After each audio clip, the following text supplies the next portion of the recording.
Raja mati.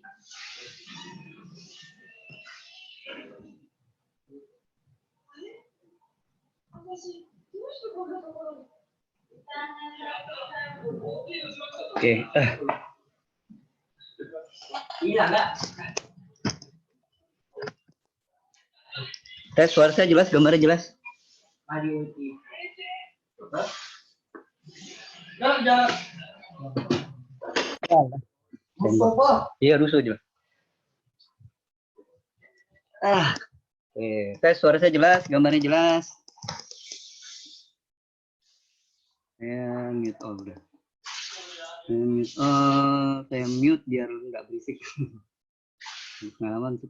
Masih ada yang belum saya. Oke. Kita lihat. Oke, sip.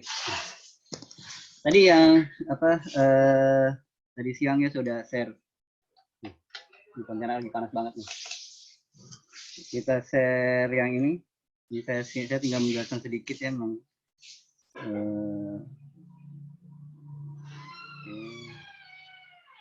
Lagi yang tertinggal kita masukkan dulu.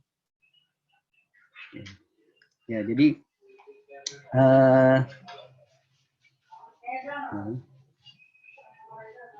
oke. Kita mulai di sini. Selamat malam semuanya. Apa kabar? Semoga baik. Dan masih di rumah saja. Oke. Malam ini nanti jam 7:30 itu ada rilis data yang paling ditunggu ya oleh kalau yang ngerasa jadi trader ya ini adalah data yang paling ditunggu seluruh dunia gitu ya, semua orang pada memperhatikan ini. Kemudian ada yang unik malam ini yaitu prediksinya tuh jarang banget kita lihat angka prediksinya menggunakan angka negatif, termasuk juga seperti ADP kemarin sebenarnya ya. Tapi ini adalah kondisi yang jarang sebenarnya kalau untuk non farm payroll. Jadi dia apa sih non farm payroll itu? Non farm payroll itu yang pertama dia itu data tenaga kerja Amerika. Dan kemudian dia disusun dan dilaporkan oleh Biro Statistik dan Tenaga Kerja Amerika. Oke, malam semua. Ini tentu semoga semuanya sudah baca ya, dan ini penjelasan ringkas gitu, saya jelasin ringkas. Kemudian dia angkanya ini yang paling penting, kita dari sisi fundamental itu yang paling penting adalah kita paham dulu ya apa sih angkanya itu. Jadi kita nggak hanya main 100.000 banding 200.000 tapi tanpa tahu angkanya itu tentang apa. Jadi angka di data ini kasih informasi mengenai jumlah tenaga kerja baru Amerika yang bekerja di sektor swasta.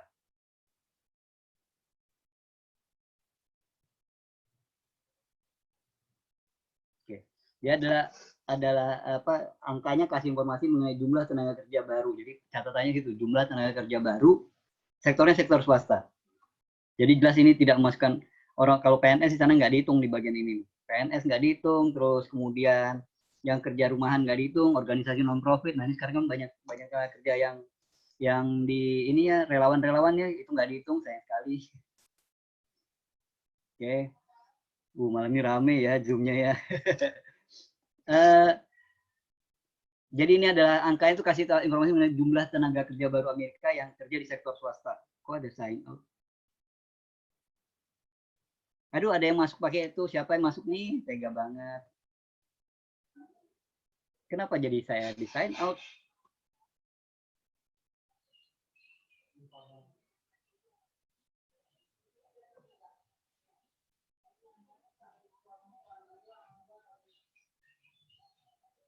Oke, nah jadi saya terputus tadi ya barusan. Dia tidak memasukkan jumlah tenaga kerja baru yang kerja di pemerintahan, jadi rumahan itu nggak dimasukkan. Jadi ini benar-benar saya sambil lihat, kita lihat jam biar bisa jam 19.30. Kemudian oke, biar di 19.30, jadi kita akan agak cepat. Saya niatnya mau pakai itu. Saya juga tadi udah share yang itu, yang trik fundamental. Ini angkanya unik, kenapa minus negatif 100.000 tuh artinya gini, artinya Amerika lagi kekurangan 100.000 tenaga kerja baru. Kekurangan tenaga kerja dia. Ada lowongan 100.000, tapi nggak berhasil di-fill, nggak berhasil diisi. Jadi ini sekilas sebenarnya datanya buruk. Payroll itu sebenarnya kalau dia asal positif aja sebenarnya udah bagus. Artinya kan ekonomi di perusahaan berhasil buka rilis tenaga kerja, buka lowongan kerja gitu ya. Oke, nah kemudian untuk ini saya pakai dua indikator nih, PMI dengan ADP ya. Nah kalau lihat ini PMI ini kan tentang gairah bisnis. Ini kita lihat gairahnya lagi turun nih. Kalau lagi nggak bergairah ya nggak akan ngerekrut tenaga kerja. Jadi kemarin juga udah kelihatan dampaknya, ADP bus langsung turun, jatuh ya dalam, walaupun kurangnya nggak terlalu banyak. ADP itu cuma kekurangan 27.000 aja. Nah, kalau ADP itu udah menukik gini, rasanya sih karena ADP dan payroll sama-sama tentang payroll ya, tentang tenaga kerja baru. Normalnya itu si payroll juga akan ikut menukik. Dan kita saya mau trading ya. Kita ke ini dulu. Kita ke MetaTrader, siap-siap. Saya lagi ada posisi, ya ini abaikan aja lah. Kita pindahkan semuanya ke M5 biar nggak terlalu mengganggu. Pokoknya juga kita pindahkan ke M5 semuanya. Saya mau pakai trik fundamental, saya pakai 4P ini Kanada, kemudian gold, saya geserkan ke dekat-dekat ya. Satu lagi saya ambil yang Dow Jones. Analisanya dihapus dulu. Kita kosongkan semuanya analisanya. Goldnya pindahkan ke 5 menit. Menit 25 kita lihat. Kalau pakai trik fundamental kita ngelihat kondisi candle di 5 menit sebelum data. Kalau dia bullish, sinyalnya buy berarti. Kalau dia bearish, sinyalnya sell. Jadi kalau sekarang ini nanti kan closingnya 2 menit 25 ya. Kalau ini jadi bullish, ini cenderung akan buy gold. Kapan kita ngeklik? Kita ngekliknya 1 menit sebelum list data. Atau kita ngeklik akan menit 29. Ini juga sinyalnya sepertinya buy. Gold pun juga buy. Ya data Amerika cenderung jelek ya. Saya keluarkan dulu kok gitu nih. Saya bersihkan dulu ya, biar enak gitu kan.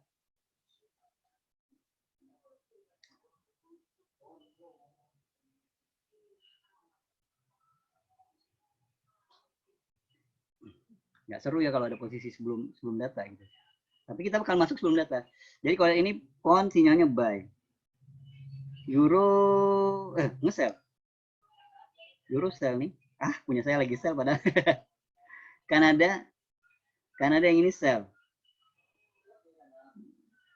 Gold saya kurang nyaman dengan spreadnya. Ini spread tahun 90-an.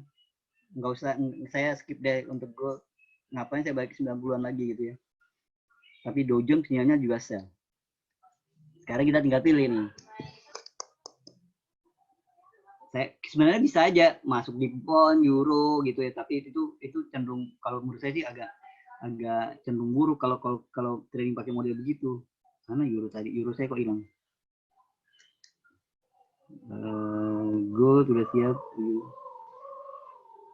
Kanada, oke. Ini aja saya ganti jadi euro deh. Sebentar. Oke, ini kita pindahin ke 5 menit. Ini sinyalnya sell. Euro sinyalnya sell ya. Ini saya rasa saya kembali ke euro ya. Euro lihat dia lagi turunnya enak gitu dilihatnya kalau kita lihat. Saya rasa saya mau masuk euro aja kayaknya di pakai trik fundamental ya. Saya rasa saya pakai apa? Dow Jones sinyalnya buy, betul Pak. Dow Jones sinyalnya buy. Sorry, ini 15 ace. Oh iya, sinyalnya buy ya Pak. Dow Jones sinyalnya buy. Cuma dia sempat ngukik gini. Saya rasa saya ke euro aja Pak. Saya ke euro, saya mau sell, nih sinyalnya di sini nih. Kecil. Tapi yang bikin saya lebih cenderung ke euro ya karena ininya masih kelihatan turun ya. Oh, ada teman yang belum masuk. Aduh, sebentar. Nanggung kita 3 menit lagi. Habis itu baru kita nanti trading pakai ya ini pakai trik dulu, nanti setelah itu baru kita scalpingan ya.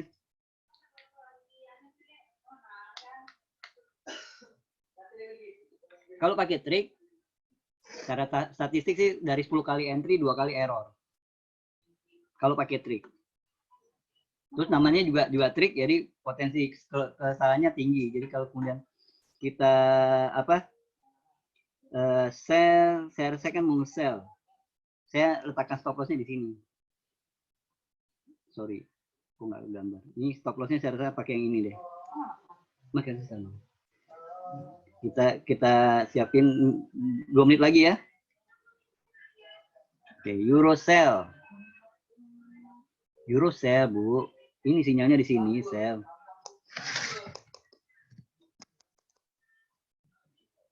Oke. Pokoknya. Ya, mau nge-sell dia naik dulu pula. Sebenarnya kalau ngeliat payroll-nya itu, payroll-nya kan dia negatif, cenderung buruk. Kalau buruk ya dolarnya akan lemah ya, dolarnya lemah. Euro secara normal sih mesti nge-buy. Tapi kalau trik dia bilang triknya justru harus ini nih, kita harus apa? Kok ini auto itu saya hilang.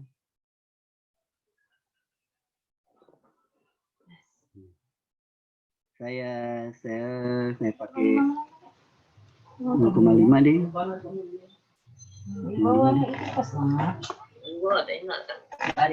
Itu bisa kalau ngomong 8, 29. 29. 29. Oh ini yang anu ya tulen ini. Makin tinggi ya. Ini menit 29 ya. Saya set. Itu sama dulu. Oke. Kok nggak kelihatan sih? Nyemek yang kamar mama. Option chat. Yang di atas ya Udah ini. solo trip tapi kalau dia kelihatan. Saya rubah ininya ke 0854. Ini nggak kelihatan nih kok aneh. 08154. Bisa mau makan asin. 08154 stoplossnya. 08154. Langsung kelihatan merahnya. Ini posisi saya kenapa nggak kelihatan di ini? Toolsnya udah show track.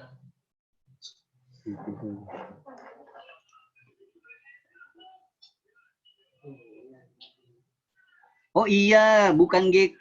Astagfirullahaladzim. Ya. Sorry. Ya, sama aja Pak. Nah, lupa di atasnya nggak kelihatan. Oke deh. Ini udah rilis ya. Jadi begitu tuh lihat. Euro. Sip. Ya, come on. Ya. Jadi asik ya. Jadi selnya persis di di high. Ayo come on. Ayo Euro.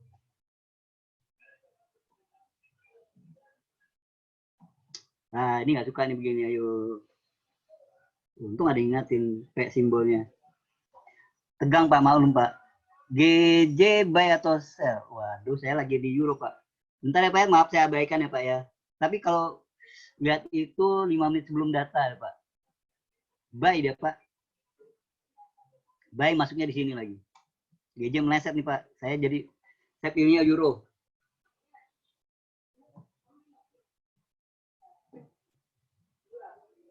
Come on, ayo Euro.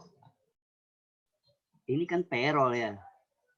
Kalau ini payroll, ini saya buang dulu, saya buang analisanya. Oh iya, saya salah tarik gitu. Oke, sedap ya. Oke, ini kita pindah dulu. Ya, dah.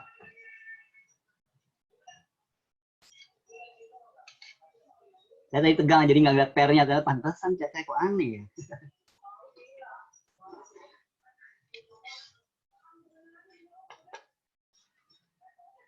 Harusnya pakai 1 nih. Ah, jangan dibiarkan ya, nggak boleh disorakin. Kita tekan harganya ke bawah lagi. Ayo euro. Biar lebih turun, mungkin saya perlu nyorakin euronya gitu ya. Ini kebiasaan buruk nih, ini kebiasaan buruk. Marah ntar euronya.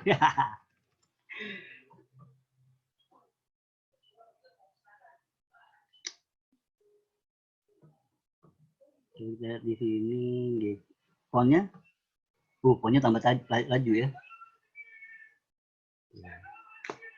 Saya siap-siap pindah ke time frame 15 menit.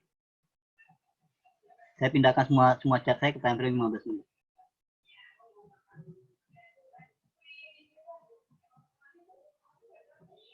Tuh, goalnya, untung aja nggak ke goalnya babak belur gitu ya. Ini dihapus dulu semua coretan. Waduh, ada yang baru masuk. Oke. Ada yang ikutan ngeklik saya sama dengan saya? Saya tadi yang agak grogi, jadi sampai pairnya aja saya nggak merhatiin.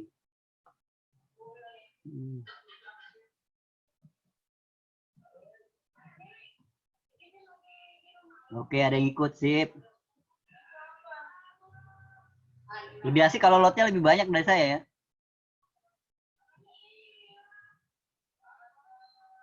Oh kan, ada yang lebih banyak kan? Parah ini. Ya kalau teman-teman yang di grup tuh biasa tuh ya. Ya memang biasa dia. Teman-teman yang suka melampaui saya gitu.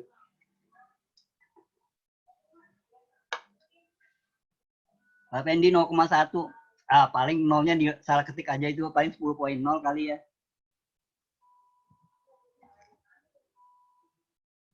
Saya pindahkan ke 15 menit, tujuannya saya mau cari breakoutan. Dari sini kemudian kita pakai support resisten ya. Kalau kita pakai support resisten yang gaya saya nih. Ini kita abaikan mana? Nah, candle yang ini, candle yang paling kanan nih kita abaikan, nggak usah dilihat. Jadi pas kita narik support resistennya, candle yang paling kanan anggap aja nggak ada. Atau gini deh, atau kalau kita anggap yang candle sebelah kanan ini saya tutup nih. Nah, kemudian kita cari pakai shadow high low aja, pakai cari support resistance levelnya. Saya mulai dari sini nih, kayaknya ini. Yang deket. Saya ini. Terus bawahnya ini rata ya, kelihatan rata banget ya. Nah, saya nanti tunggu dia bisa breakout antara support dan resisten, baru kita masuk, dan masuknya 1 menit sebelum closing candle. Oke.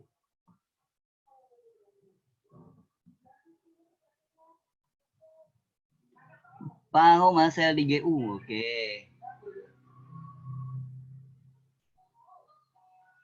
Apa pakai alasan mau klik 1 lot masa 0,1.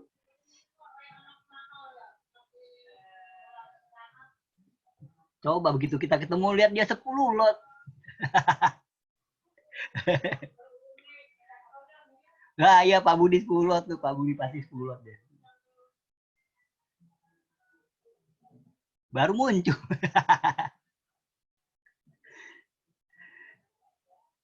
Nah, ini penyakitnya payroll ya. Oke. Makanya saya geser stop loss-nya. Adu kuat-kuatan aja nih. Yang udah nggak kuat ngeliat birunya boleh keluar. Gak usah sayang posisi Pak, sayang duitnya aja. Kalau saya sih kebiasaan aja tuh. Nah, kena kan?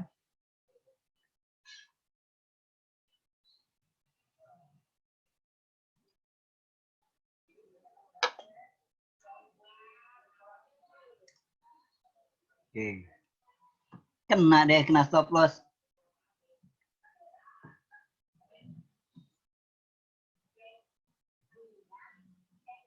Atau pakai TP, oke. Ya, dia turun lagi. Oke, saya siap-siap di sini.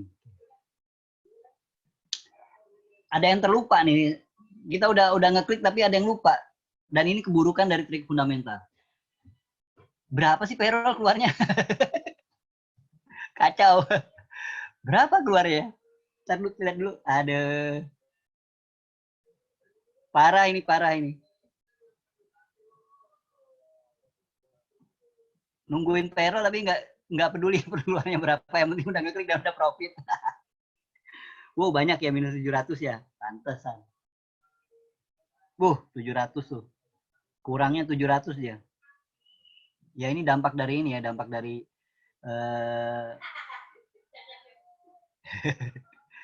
Oke, kita lihat Dow Jones ah. Saya merasa Dow Jones-nya jatuh ya. Nantinya jatuh lagi. Oilnya makin keren.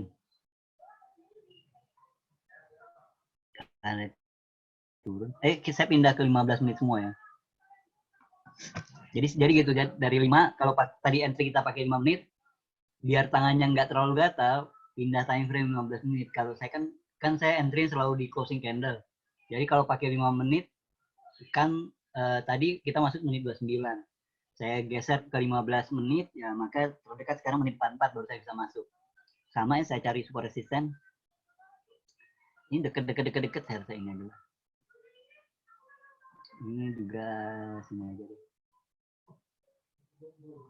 Nah, tunggu breakout aja. Sambil nunggu ini, bisa jadi ini ya, bisa jadi double cover ya.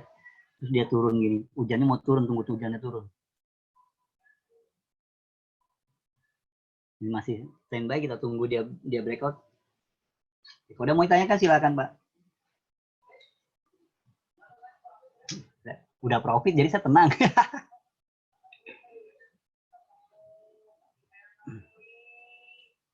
Kalau nggak salah ada data lagi sih sebenarnya. Dow Jones terbang, oke. Benar ya sinyalnya Pak ya? Ini kan Pak sinyalnya buy ini. Entry pasti di sini nih, tuh.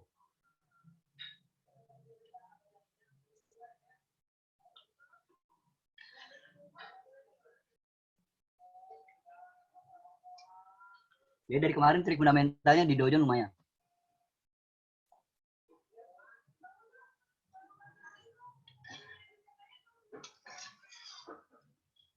Ya, dan kita ngamatin trik fundamental dari malam ke malam ya.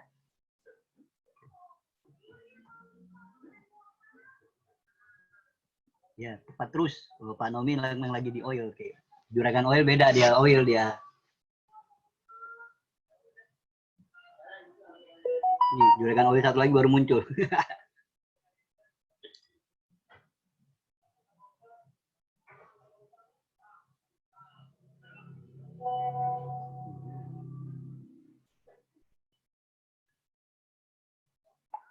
Kok aneh, Pak?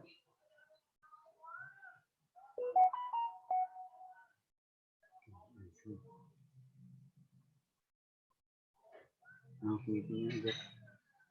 Langsung meeting ID-nya aja, Pak.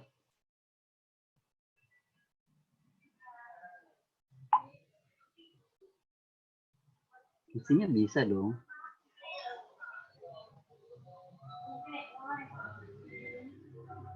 Oke, saya coba lagi. Kita lihat menit 40. Saya nggak santai gitu. Ini yang lain pada masuk, Pak Winnie kok gagal masuk. Lihat euro, biarin deh panjang. Nah, ini nih. Ini nih. Kanada ya. Ini 44. Ini 44 Kanada. Ya.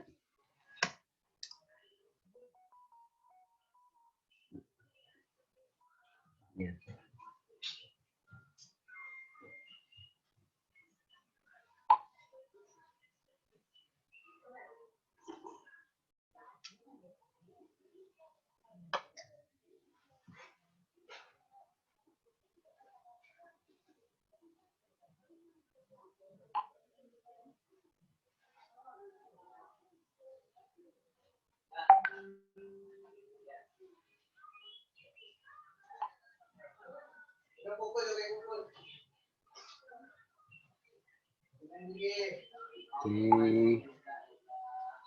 Wih, malam ini panen nih banyak kali. Nah, iya menit 44 ya, 2 menit lagi. Saya sebenarnya nggak terlalu berharap dia breakout loh. Kenapa? Ini kan kita gini lihat ya, bayarnya kecil, sellernya muncul, bayar kecil, seller lagi, sellernya kecil, bayarnya dikit, sellernya makin banyak. Bayarnya juga bahas lagi, seller muncul lagi, sekarang sellernya lebih banyak. Ada ini lagi, ada nekennya lagi ya. Jadi saya mau sell Kanada. Iya Pak, 15 Pak.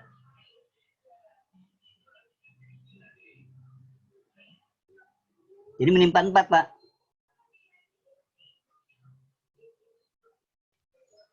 Menimpa 4 ya Pak. Saya sebenarnya nggak terlalu mikirin breakout ya atau enggak ya.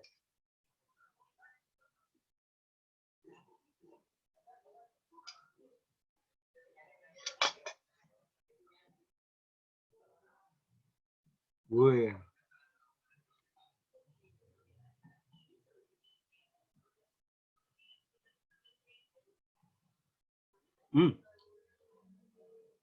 Menimpa 4. Siap-siap.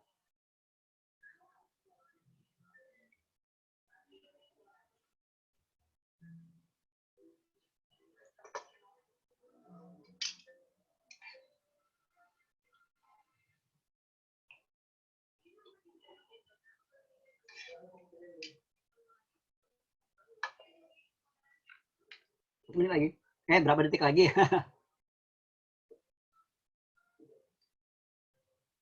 Jadi seperti ada support gitu ya. Kalau ragu jangan masuk Pak. Kalau ragu jangan masuk. Saya pakai 0,5 lagi.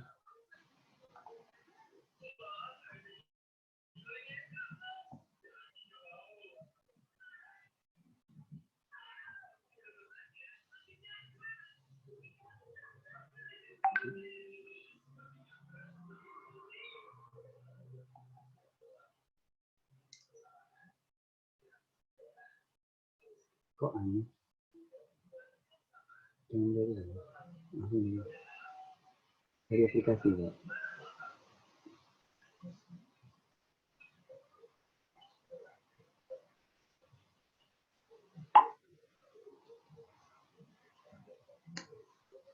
Ini menimpa 4 ya, udah ambil habis Bang. Mana kursor saya? Ya. Nggak terlalu takut lah ya, masuk aja. Stop loss yang mending. Stop loss ini nggak jauh. Ya. Hapus saja di itunya, analisanya ya. Ini gaya 1% candlestick. Tinggal di Google aja Pak 1% candlestick. Kalau perlu kalau butuh PDF-nya nanti saya share. Tinggal mintakan aja nanti saya share. Saya udah ngeklik sell Pak, Kanadanya Pak.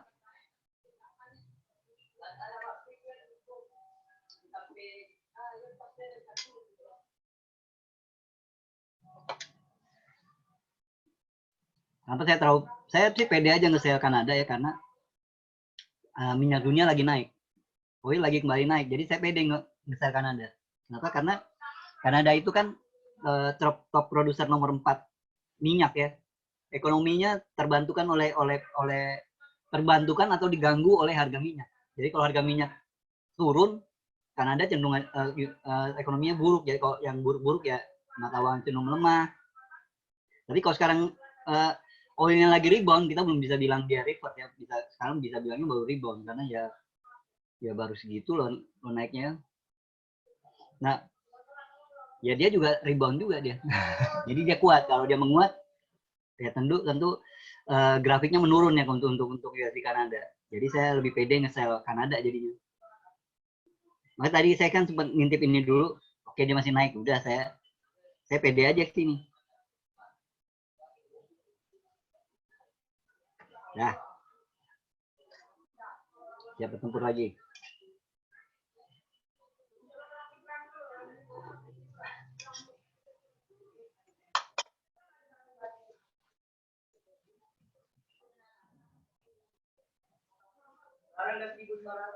Oke, waalaikumsalam. Selamat malam, Pak. Pak Puji. Selamat malam, Pak. Kita kebetulan lagi ada Kanada.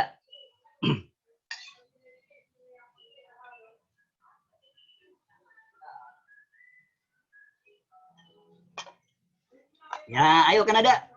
Lupa. Ini kebiasaan di grup nih. Kebiasaan di grup trading bareng saya nih begini nih. Kita sorake.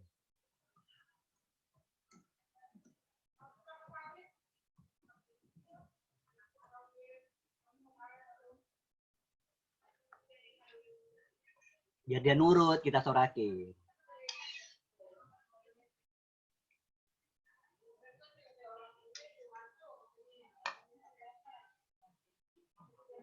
Ayo Kanada. Nah, akhirnya. Ayo Kanada, come on.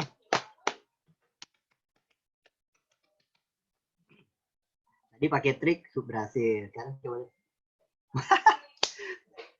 Cuma buat ngambil apa stop loss saya doang. Tega tega bener-bener tega.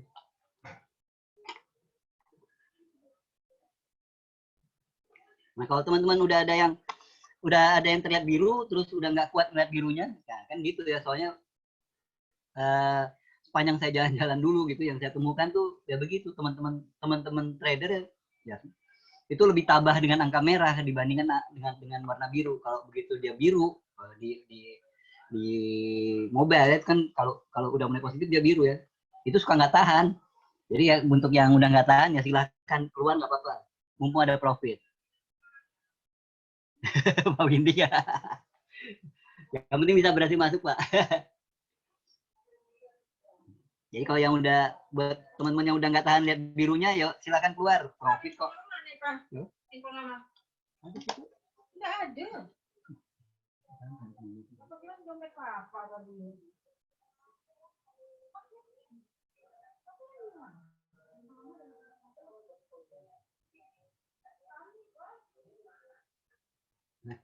Oke, ayo Kanada. Lanjut. Come on.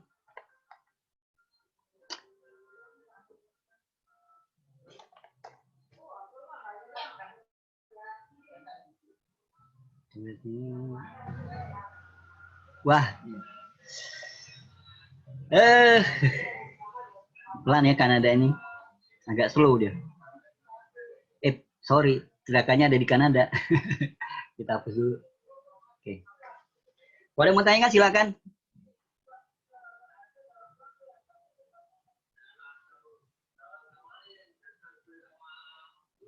Cahayu Kanada. Disemangatin kan Dek? Nggak usah disemangatin Pak. Kita tarik-tarik aja ayo sini. Disemangatin malu-malu dia tuh. Katanya jarang-jarang diliatin.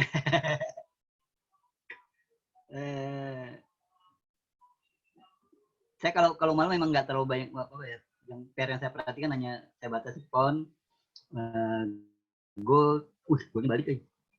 Gold, kemudian euro dan Kanada. Euronya balik lagi, jadi dolarnya menguat nih. Jadi benar nih anjuran saya nih. Yang udah nggak kuat lihat birunya silakan keluar.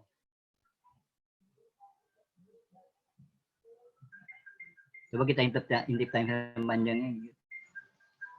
Oh ini yang menarik ya. Ya dia biru lagi. Saya kalau masuk pair lain saya harus keluarkan ini.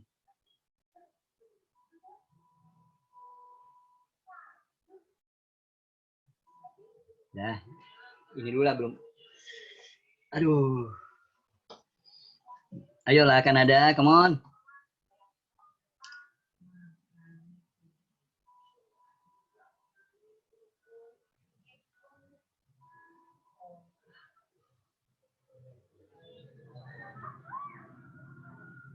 Ayo Kanada, come on.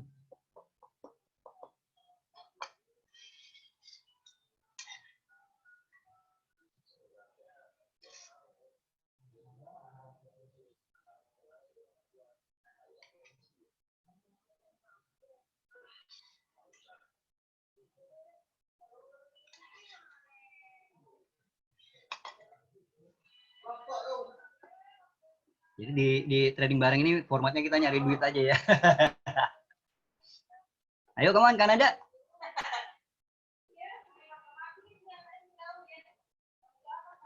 Ya, kalau harganya udah agak tenang baru kalau mau bicara ilmu. Nyari duit bonusnya ilmu. Nah, prinsip saya begitu kalau ngajar.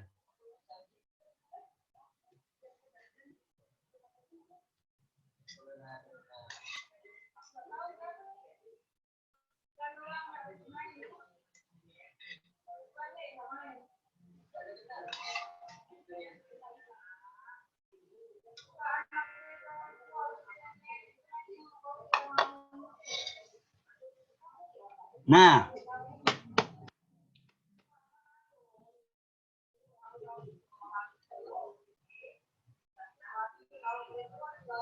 ini kita pindahkan pair yang kita nggak jadi masuk, kita pindahkan ke time frame 30.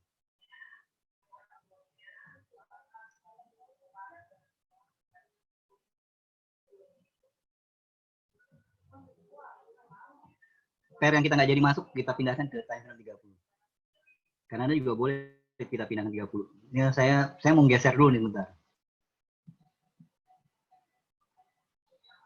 Ini apa? Ini geser dikit. Tapi jangan perlu diingat ya, itu tujuan trading itu bukan geser stop loss ya. Tujuan trading itu cari profit. Jadi kalau lihat ada profitnya yang udah nggak tahan lihat birunya ya keluar aja, itu jauh lebih bagus. Kalau ini buat gengsi aja. Ini kita pindahkan buat. Tapi saya nggak bisa trading Dow Jones di time frame panjang. Swiss saya nggak trading, malam-malam saya nggak mau. Ini dari mana asal muasalnya? Oh ini. Wow, dia nantang ini loh. Keren nih. Ayo dong kan ada itu. Oh ini udah seru begitu.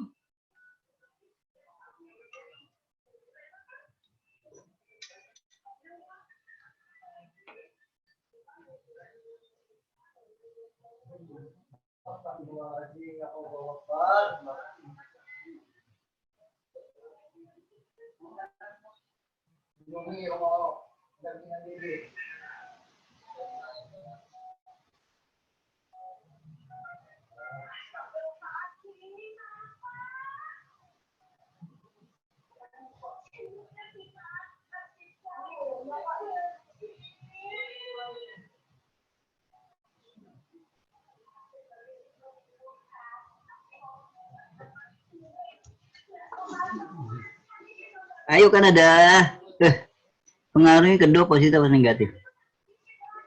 Jadinya positif Pak kalau gini. Ini saat dia rilis nih Pak ya, pengaruhnya positif. Tapi pas rilis sebenarnya kejutannya di sini. Terus ya balik lagi itu. Kalau ini kita lihat dari itunya aja, tapi kalau kita mulai detail kita kan tadi kan rilisnya bukan cuma payroll tadi, tapi ada data lain di forex history. Walaupun memang perhatiannya tetap ke apa payroll.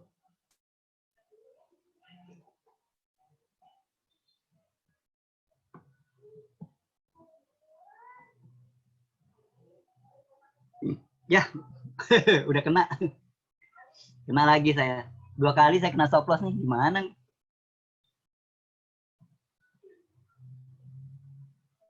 Nih, ada yang seru nih kayaknya. Tapi saya mau lihat dia. Saya kok jadi pengen nge-sell gold ya. Nah. Breakout nih. Saya pindah ke pon aja ya. Nggak pakai ada Pak, lumayan Pak, kena Pak. Goldnya seru sebenarnya. Wah, goldnya.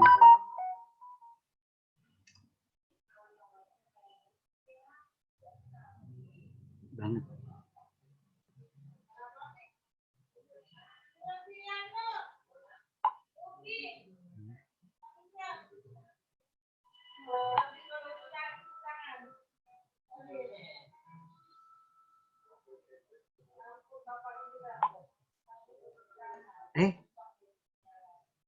Oh, ada ngejual.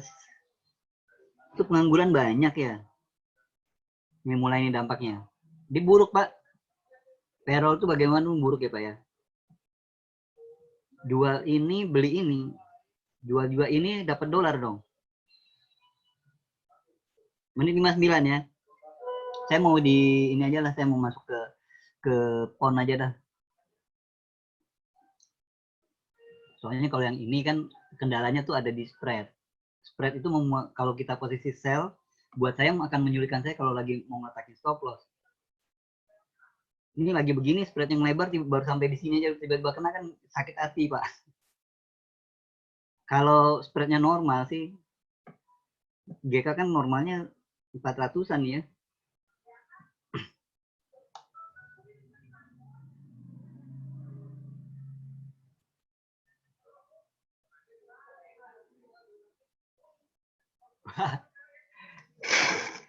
Saya jadi GR, Pak, tulis begitu, Pak.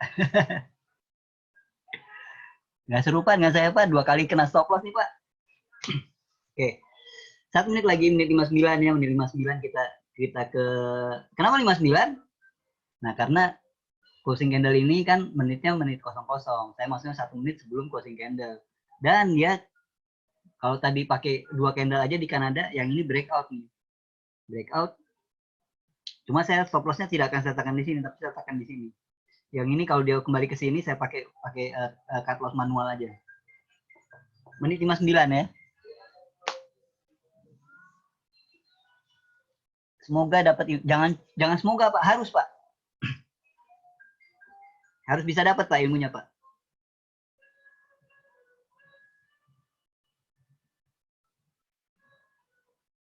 Oke, 59. Nah, ini 59 ya. Saya masih pakai 0,5 lagi deh. Malam ini saya tujuannya apa? Tujuannya begini, Pak. Besok itu Sabtu, Pak.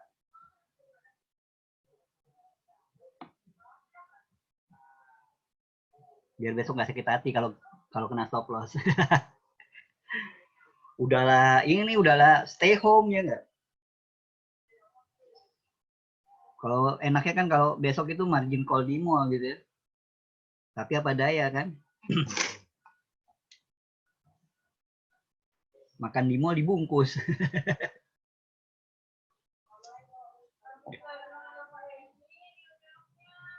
Ayo kamu. Mari kita. Saya sell di pon. Saya sebenarnya kalau mau nahan posisi, saya lebih suka nahan posisi pon sekarang. Kenapa? Hapus dulu. Dia lama, Pak, berhenti di sini, kemudian sekarang sellernya balik gitu. Sellernya benar-benar datang gitu. Jadi ini kesannya nih tren, koreksi, kontinuasi. Jadi kita bisa kalau kita gambarkan gini, ini tren. Mana gambar? Oh, warnanya putih. Astaga, lupa. Lupa. Faktor U. Tren, kontinuasi, koreksi, dan ini konten. Maunya saya gitu, Pak. Dulu kita lihat di sini. Arianto. Tuh kan minus kan. Kembali lagi ke time frame masuk tadi. Ya biasa lah gitu ya. Kalau kita mau lihat pakai itu murid saya malah lebih rajin kalau Alam malah lebih rajin diukur sama dia. Nah, ini juga satu alasan kenapa saya mau setengah menahan dia gitu. Stop lossnya sebenarnya lebih menarik kalau kita katakan di atas ini. Tapi jauhnya minta ampun, itu berarti lossnya jauh lebih banyak ya. Ini aja 500. Terus di pasar yang luar biasa sekarang, kalau menurut saya jangan terlalu gede-gede di sini, bahaya kalau gede-gede. Bikin apa ya? Kita suka kasihkan nahan jadi. Ini agak tipis gitu.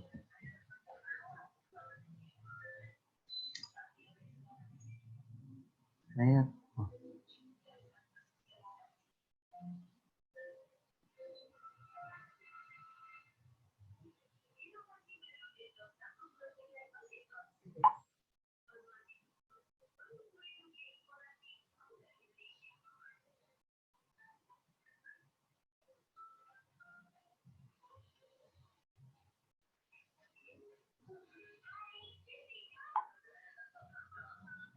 Eh,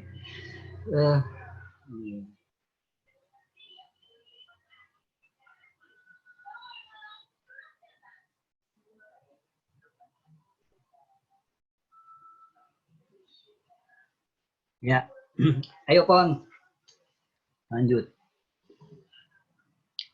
lah Pon. Gak usah sorakin kalau kata apa Ibu Darmini ada nggak ya? Ayo Pon lanjut. Pak kata itu teman kita Bu Darmini kan kalau Pon itu jangan buat kamu disorakin Pak, malu-malu dia Pak. Disorakin malah lagu kayak anak TK tampil di depan panggung gitu disorakin malah jangan nangis dia. Jadi bisa pelan-pelan aja ayo Pon gitu.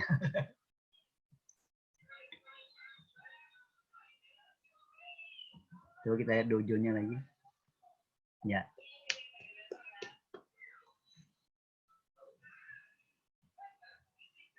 Ini saya nunggu sampai benar-benar dia keinginan arahnya jadi turun naik kencang turun naik kencang berhenti ya terus kita ini bayar ini ada yang taking profit nih karena body candlenya kecil-kecil kan sellernya ini taking profit sepertinya bayar muncul lagi nggak jelas ini ada lagi yang taking profit ini bayarnya kembali hadir nih cuma kalau mau trading di Dow Jones jangan pakai equity kisaran 200-an tuh jangan sekian terima kasihnya cepet gitu. Coba saya tandain, andaikan saya menit 4 itu masuk. Saya nggak mau masuk karena saya lagi ada di pon. Ini andaikan saya buy. Kemudian andaikan stop loss-nya nggak usah jauh-jauh. Karena pengalinya 5. Andaikan stop loss-nya di situ. Andai aja, saya lagi ada di pon, dan di minus pula. Dari tadi cepet, akhirnya kena juga lama nih. Nah, goalnya enggak kan. Goal tadi saya nggak mau masuk sell, alasannya karena ini. Pertama ini ya, kurang nyaman gitu loh. Jadi kalau kita masuk sell di sini, dengan spreadnya yang masih bisa melebar-lebar itu saya kalau gini saya stop lossnya pasti di sini. Nah kalau normalnya dia harga sampai mendekati ini baru harga mendekati high itu baru kita bisa kena SL. Tapi kalau di kondisi ini di kondisi yang spread yang lebar bisa harga baru sampai di sini posisi kita udah hilang jadi nggak menarik. Lalu kemudian yang nggak nyaman adalah ini kita lihat saya ngeliat dia gini nih, saya ngeliat dari kiri ke kanan dia masih naik gitu terus saya nyari sell nanti dulu deh.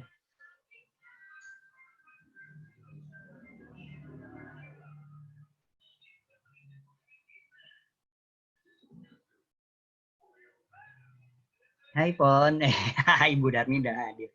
Iya Bu, harusnya begitu ya Bu ya, nggak diayoin tapi hai gitu. Susah loh Bu, bermain-main di Pon tuh susah loh.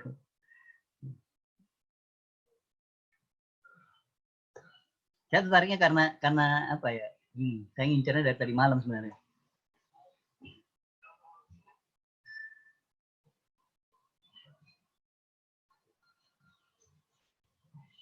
Tapi kemudian kita masuk pakai 30 menitnya, 30. Ayo come on Pon, lupa. Ayo Pon.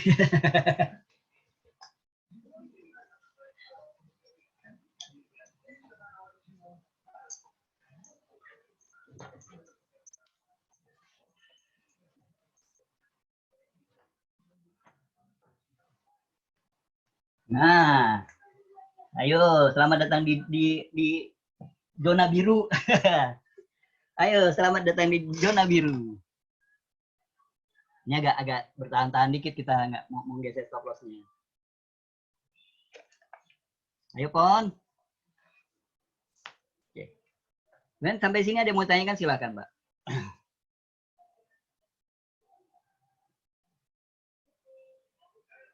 Ini yang jelas Amerika punya datanya buruk ya. Data Amerika tuh buruk. Saya ngeliatnya situ data Amerika buruk. Tapi coba lihat nggak selamanya data buruk itu kemudian bikin dolarnya. Ada yang bagus dari dia. Ini secara mengejutkan nih pendapatannya rata-rata naik 0,4. Ini yang bagusnya orang lihat yang bagusnya juga akhirnya. Wah, Pak Mingko masih di euro. Keren, Pak.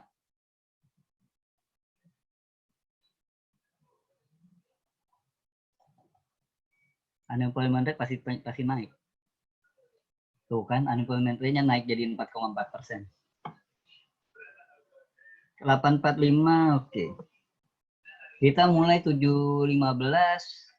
Saya siap untuk sampai saya ukur seperti ini, seperti di grup trading bareng saya di kita 2 jaman, jadi sampai jam 9.15 kita ya. Nyari duit sampai 9.15.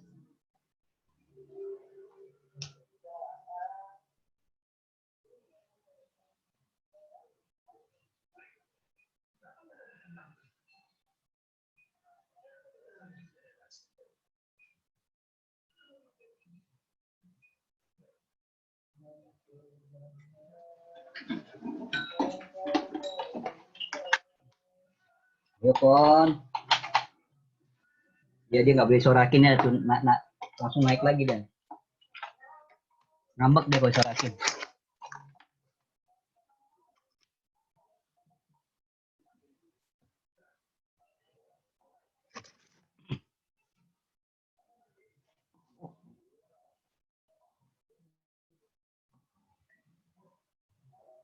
Artinya ekornya jadi resen.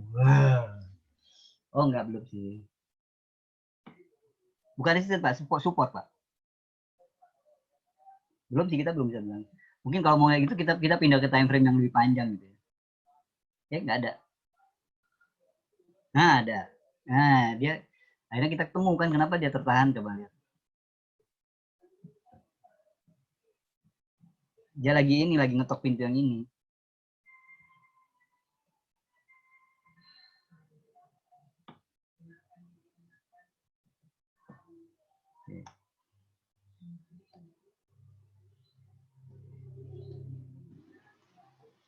Kanada masih kuat down.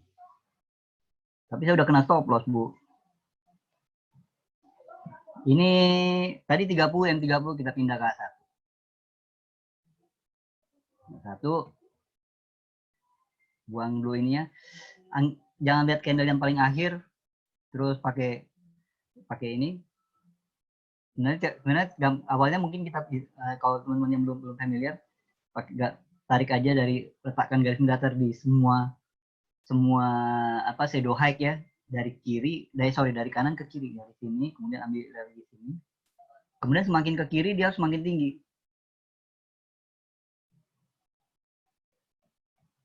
Ini, nah, ini kita ini yang berdekatan dibuang, dipertahankan yang paling tinggi. Kemudian ini sama juga kita dari sini semakin ke kanan, semakin ke kiri dia semakin rendah.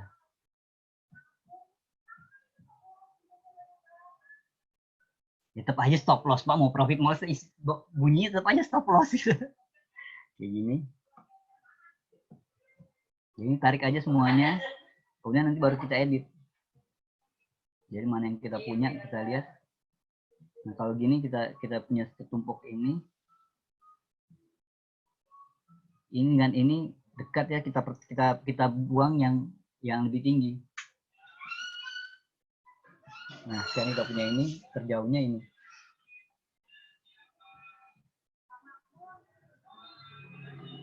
Nah, tinggal tunggu kalau pakai breakout atau pakai nge-breaknya ya. Coba lihat ini kebetulan pas ya jadinya. Jadi ini support yang cukup kuat yaitu 2 kali. Harga sampai sini mental, sampai sini lagi mental lagi, sampai sini turun ya, sampai sini turun lagi. Nah ini jadi sideways. Ada ponnya.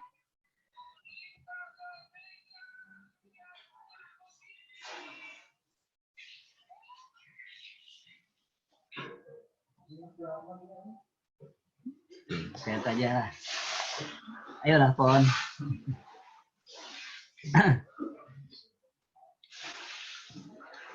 Tadi juga sebenarnya udah harusnya bisa keluar, tapi ya begitulah ya.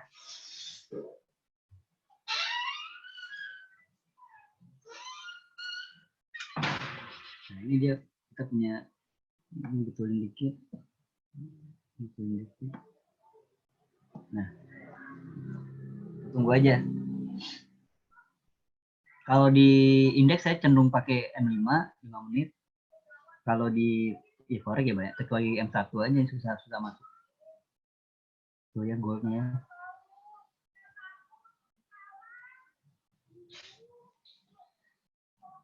Oke. Kalau ada yang mau tanyakan silakan.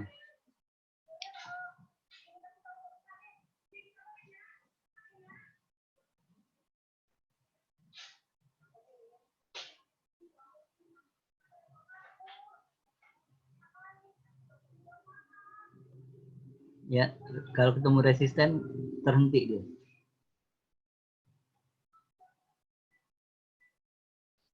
Nikkei, Hang Seng ngikutin Dow Jones ya ini. Sama aja kita pakai gini.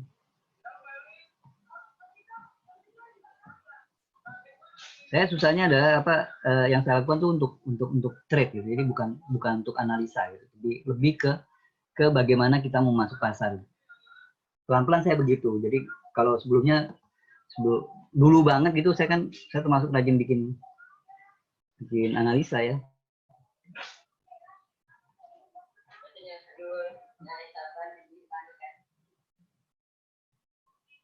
Ayolah Pon.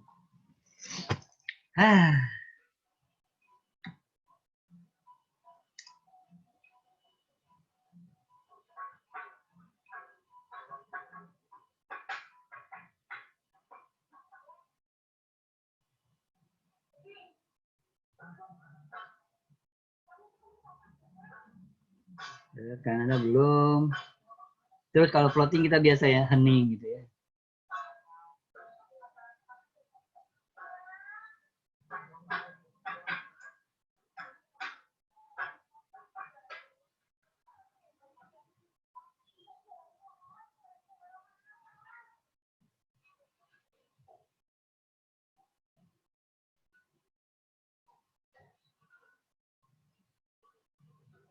Oke.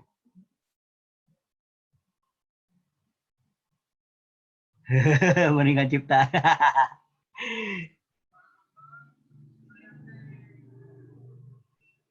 Ya harapannya gitu Pak, jantungan terus dikasih profit.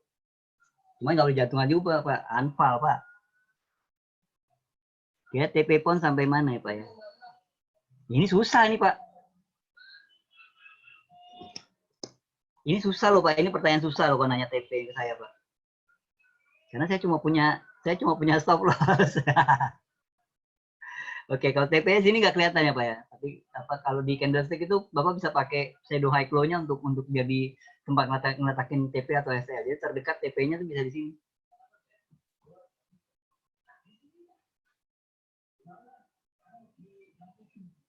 Jadi TP terdekatnya bisa di sini kalau Bapak pakai TP ya. Atau di mana? Pakai ini.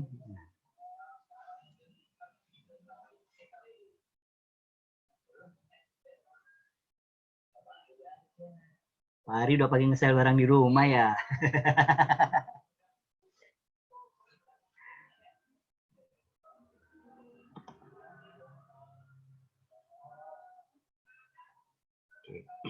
Jadi kalau stop loss dan TP itu kita bisa pakai shadow high atau shadow low terdekatnya aja. Jadi kalau lagi sell ya berarti shadow high jadi saya di sini pakai shadow low-nya bahkan saya untuk pakai jadikan stop loss.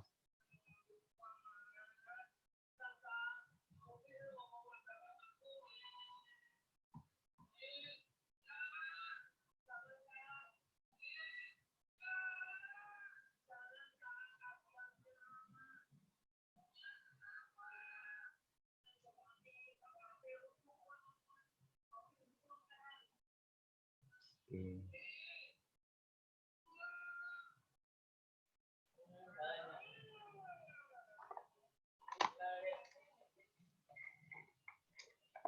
Ayo Pon.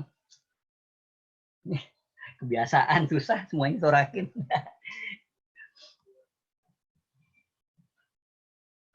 Ya cuma saya pede aja gini. Kalau gini kelihatan kalau di time frame ini tadi kita masuk sell-nya rendah banget kayaknya ya.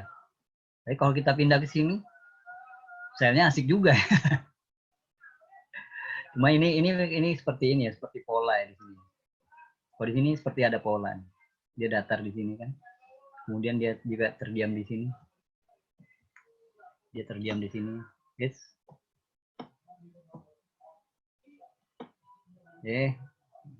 Teman sih. Dia gambar lagi.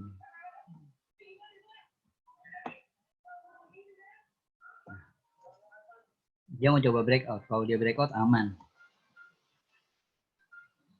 Ini kalau model gini nih ada dua potensinya. Jadi dia kalau pakai pemikiran pola gitu targetnya tuh biasanya tinggi ini. Tinggi dari ini. Nah, ini kita turunkan. Nah, kemungkinan besar dia sampai situ. Sampailah di situ. Di sini nih. Ini kemungkinan ya, jadi kalau pakai TP mungkin di sini, Pak. Kalau memperhatikan pola ini ya, memperhatikan pola.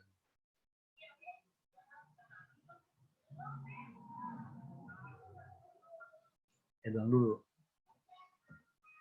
Kita buang semuanya jadi analisanya buyar gitu ya. Karena buat saya tuh trading dengan analisa tuh dua hal yang berbeda gitu ya. Memang betul analisa itu untuk persiapan kita dalam trading, tapi saat kita udah punya posisi seperti ini punya posisi seperti ini, kalau kemudian Bapak bikin analisa nih, kita cenderung akan cari satu analisa, satu arah aja. Analisa yang mengatakan dia harus turun. Nggak tahan lah kita lihat dia mau naik gitu kan. Walau mungkin aja dia naik nih, yaitu pola ini juga kadang-kadang hasilnya kontinuasi, pola yang tadi itu pola flag begitu cenderung bisa jadi kontinuasi. Jadi dia ini kita anggap sebagai trennya tren sideways atau koreksi ya, koreksi kecil nih, koreksi minor, terbang lagi dia ke atas jadi kontinuasi tren.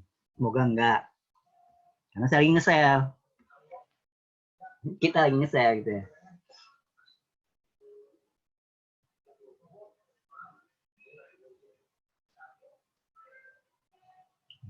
Tenang aja, tenang aja, itu floatingnya tuh yang nggak seru.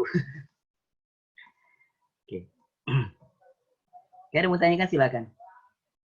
Ada yang mau dikomentari silakan. Entah, saya rasanya tadi melihat banyak teman-teman lama saya muncul ya.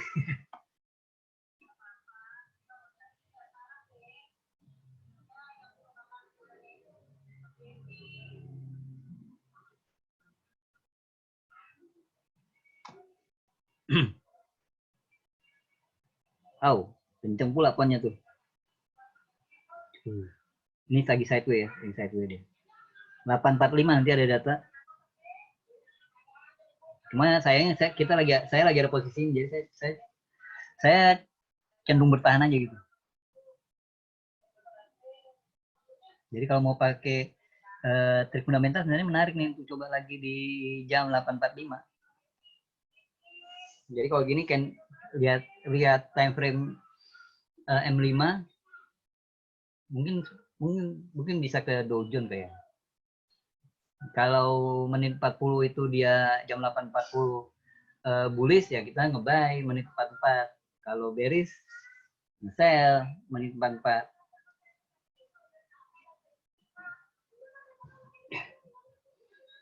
Dan terakhir di jam 9.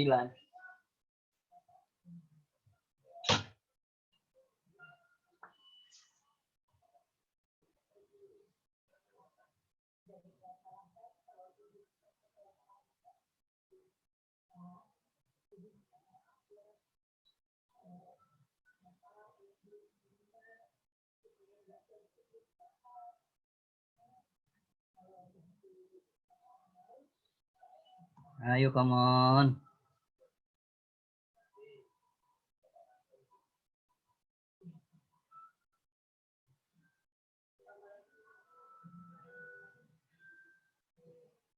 Susah dia mau naik karena kita nge-sell.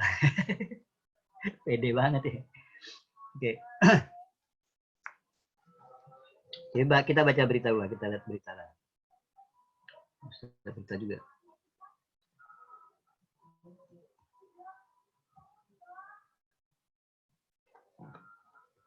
not enough, kurang. OPEC nggak jadi besok. Wah, hati-hati yang di oil nih. Banyak cancel. It's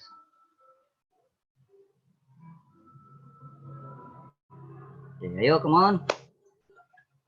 Tapi jangan terlalu optimis juga untuk nge-buy terus gitu ya. Kalau sekarang kan oil kan begitu ya. Oil itu kan karena kisarannya masih di sekitar 20-30, jadi resiko kita dari misalkan dia jadi 30 sampai 0. Jadi kalau pakai 0,1 resikonya 30 juta. Misalkan kita buy di 30, satu posisi 30 juta. Cuma yang terlihat sih, yang terlihat banyak juga yang nggak menghitung posisi tambahannya. Jadi 30 juta masuk 30 juta di kisaran harga yang kemarin ya, ke 40, kemudian udah masuk buy, kemudian baru aja muncul 39 buy lagi, muncul 38 buy lagi, kusut itu ujung-ujungnya. Begitu muncul 19 bye-bye, boro-boro 19 sudah bye-bye itu.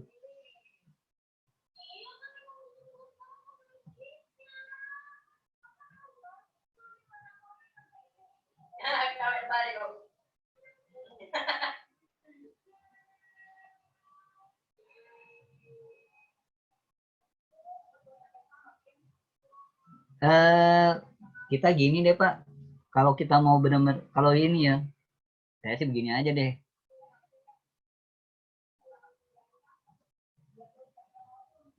Source-nya dulu Pak.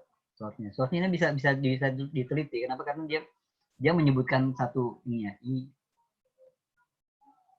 Kalau seperti yang kemarin yang dibikin oleh Trump di Twitternya kan, yang dia bilang dia bicara boleh aja Pak, boleh.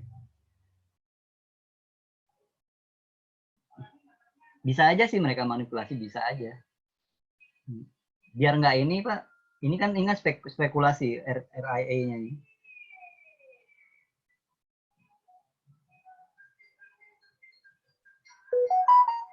Nah kemudian yang di oil gitu ya Pak, di minyak nih uniknya nih Pak.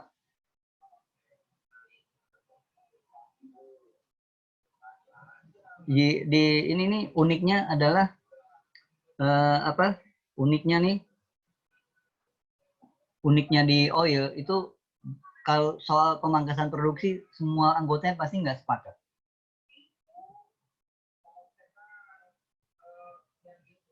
Pasti mereka nggak sepakat gitu kalau soal ini kan, soal pemangkasan produksi. Boleh bilang ini pasti nggak sepakat nih, pasti semua negara nggak akan sepakat. Kenapa? Karena oil itu, minyak itu bentuknya tuh cair. Salah satu sifat cairan adalah bisa berpindah tempat. Iya Pak. Iya bukan nggak. Lagi pada tenang nih semuanya.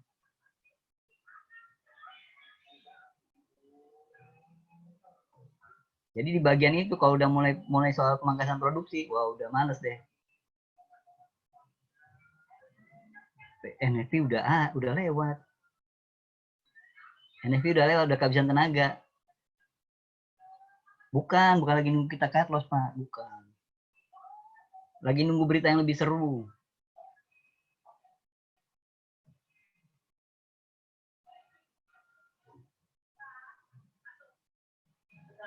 Antara itu 2045 sebenarnya nggak terlalu seru, tapi itu dua berita ini, 2045 dan 2100 itu berita terakhir pekan ini.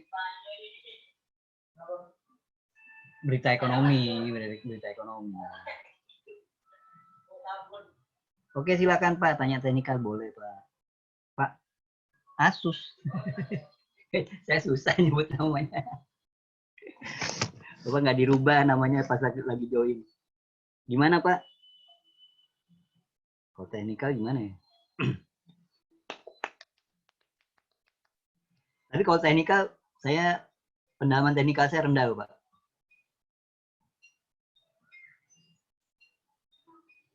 Gitu-gitu doang. Ini jadi engulfing, ini mau bikin hammer. Ya, siap-siap dengan ini deh, SL. Ya Pak, gimana teknikalnya Pak?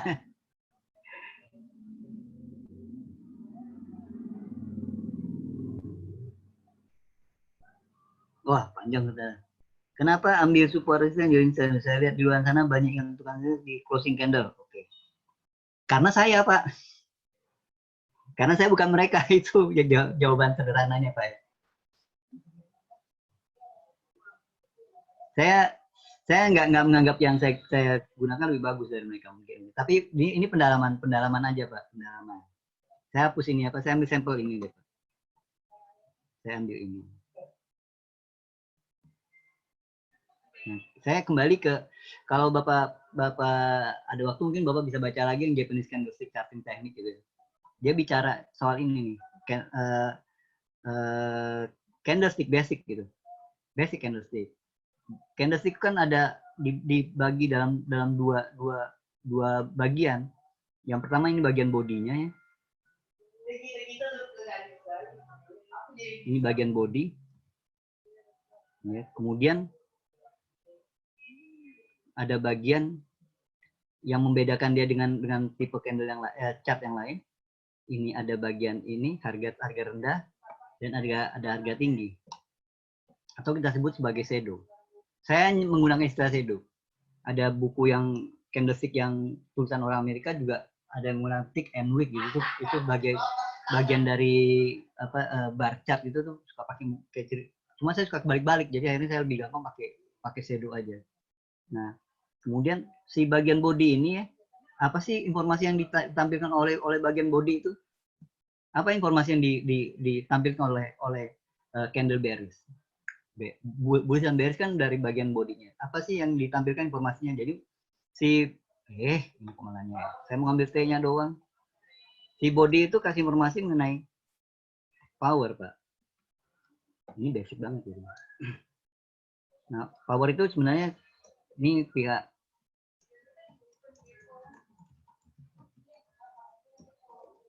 wow, font saya jadi seru tuh. Buyer atau seller gitu ya, buyer atau seller. Di candle bearish jelas seller yang lagi dominan. Di candle bearish bullish buyer yang dominan. Nah, kemudian kalau itu dari body, apa yang ditampilkan oleh shadow? Dia menampilkan dua hal. Yang pertama, dia tampilkan potensial target movement. Dia menampilkan potensial target movement. Yang kedua, dia menampilkan important level.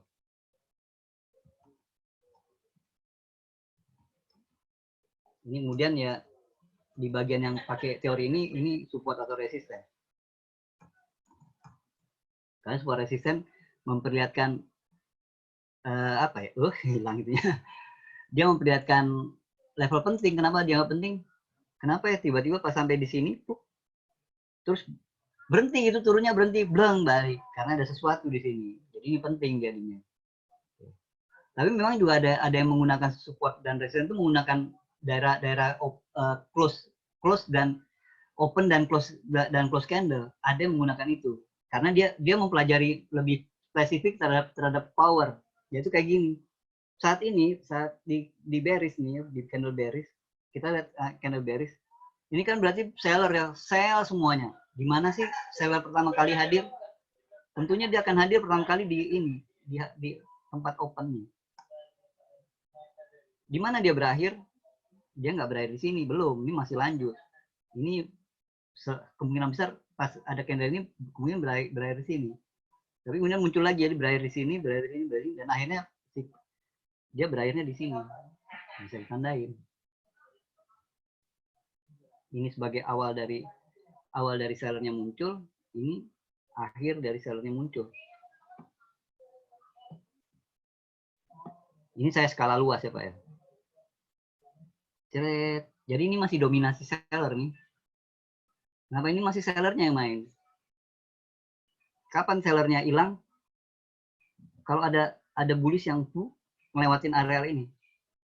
Bullishnya bayarnya mulai muncul. Kok ini masih wilayah wilayah si seller nih.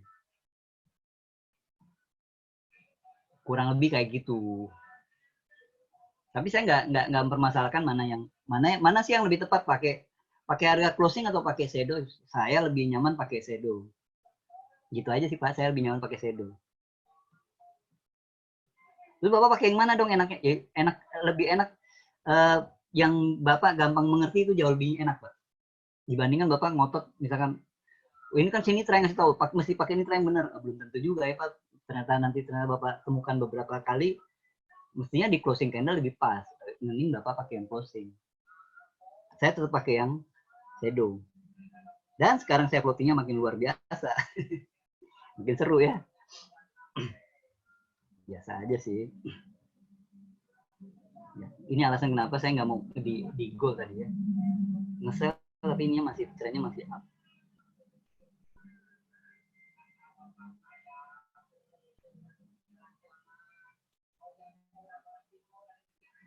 Oke. Ada lagi Pak yang tanyakan silakan.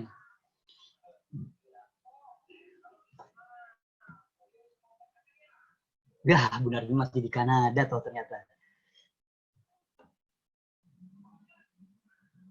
Ada news GU di ada Pak, bisa muncul. Baru aja tuh dia tuh.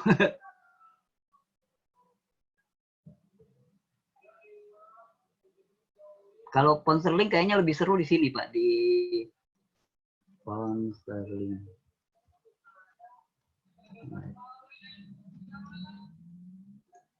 Kalau nggak salah begini deh.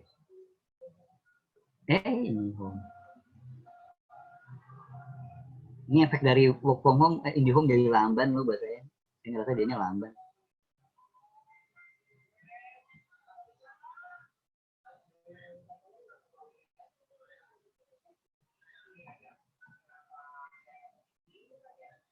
Karena,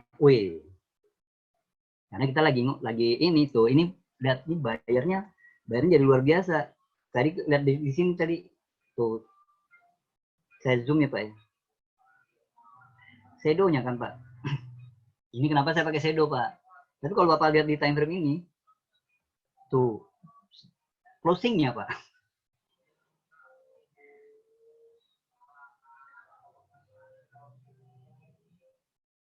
Iya Bu, kasih beban Bu. Ini biasanya si Ibu Darmi langsung masuk 20-an lot nih.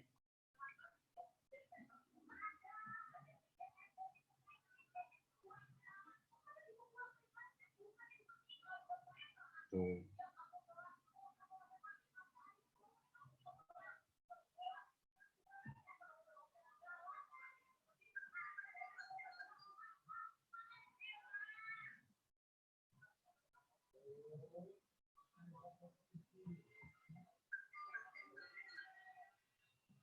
Pakai time frame pendek coba biar lebih seru.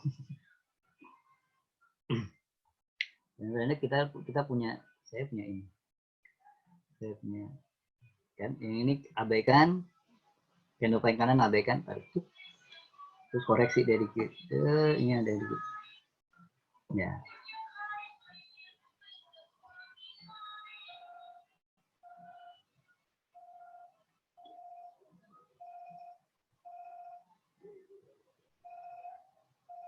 Ya, ada lagi Pak yang bertanyakan silakan. Iya Pak, kita dugem terus Pak. Tiap malam kita dugem. Ya Pak ya, kita dugem terus tiap malam ya Pak.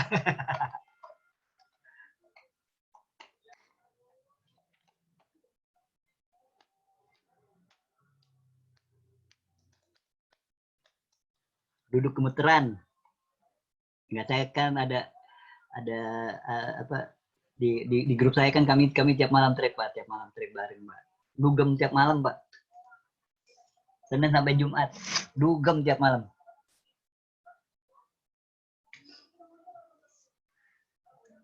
Nyari duit tiap malam.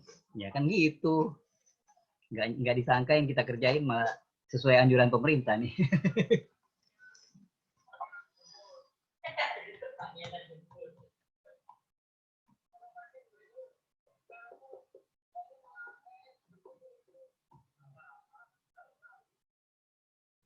Oh, kan ada yang masih turun nih.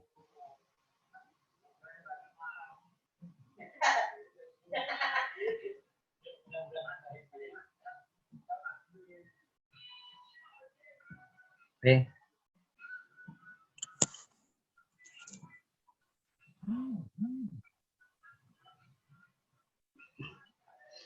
Oke. Ada lagi mau tanyakan Pak? Silakan. Bebas saja. Sambil nungguin ini, sambil nungguin, ayo Pon. Aduh, kita tarik aja kali ya, kita tarik gitu. Mungkin dia ini nih, dia GPS-nya hilang nih, jadi dia salah arah tadi, tersesat ya.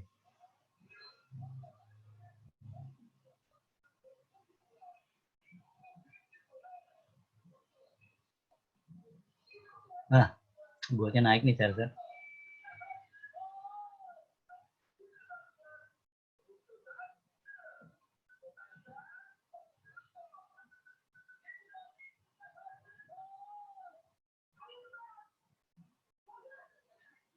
Ayo, ayo Pon.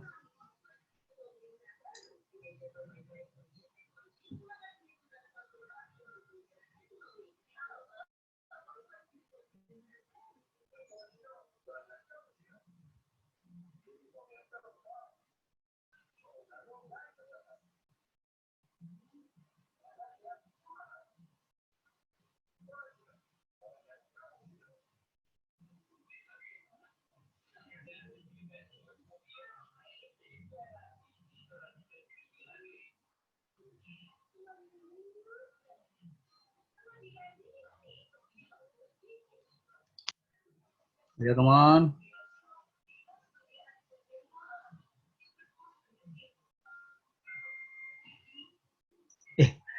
Pakai mandi malam-malam Bu. Biar turun. Serem. Iya, dimandi kembangin.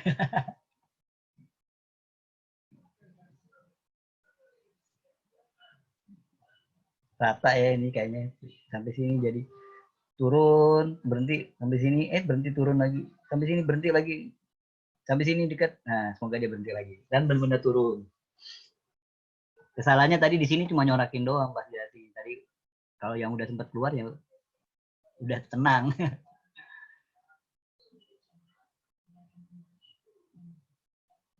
Ini time frame ini jadi enak dilihat jadinya. Kayak teman-teman.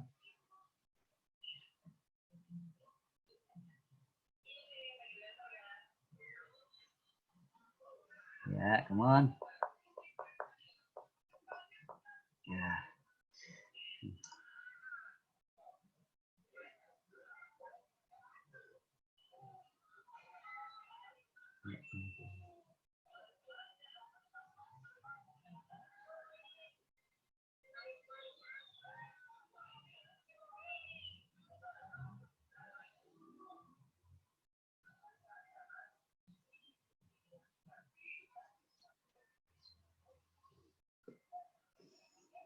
Ayo, Pon.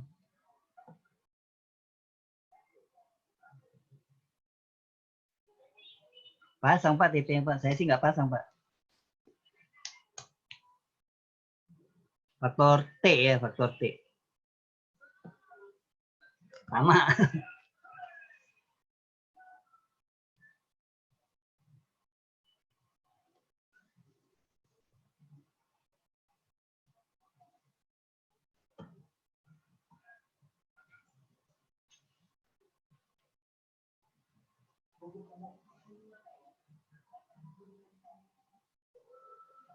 Saya memang cuma memasang stop loss-nya karena memang saya lebih memikirkan resikonya. Maka juga itu juga kenapa saya geser stop loss-nya terus. Tapi tetap yang paling baik apa fokus kita trading itu bukan geser stop loss. Banyak yang agak yang sering bertanya ke saya tuh soal itu, soal geser stop loss-nya.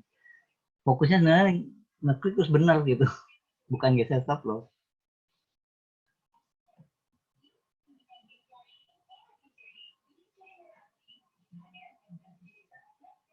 Wow, tujuannya ya.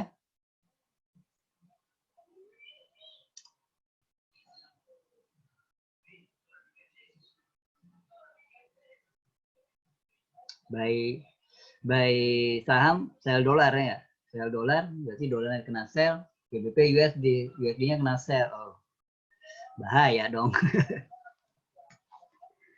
Itu bagian warningnya tuh.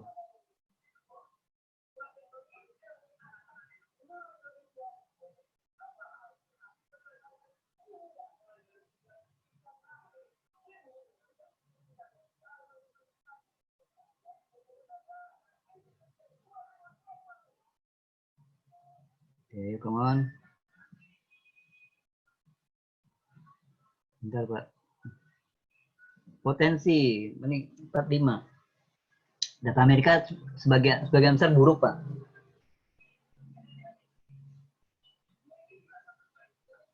Kalau lihat, oh iya. Kalau pakai itu sinyalnya buy nih. Pakai trik fundamental di Dow Jones ya. Sinyalnya buy. Di sini sinyalnya sell. Min 44 sell. Tapi saya udah ada posisi ini, jadi saya nggak mau.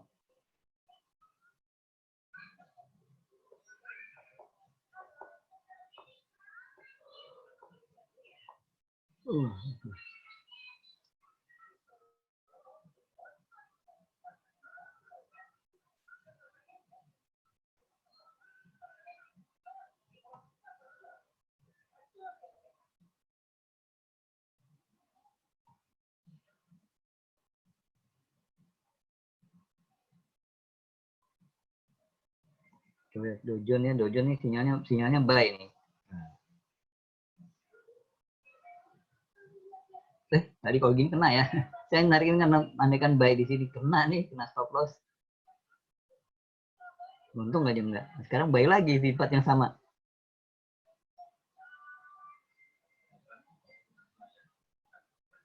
Oh, enggak, lebih tinggi.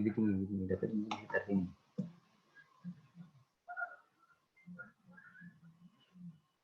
Ngecil.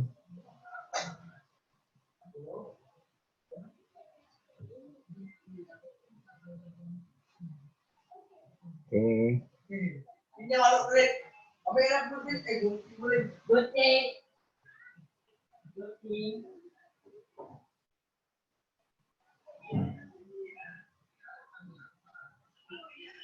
Yang gerak malah pon. Jadi tadi sinyalnya sini nih, sell di sini. Di min 44. Kalau pakai trik ya, trik fundamental. PDF-nya kan udah saya kasih tadi ya, yang trik fundamental ya.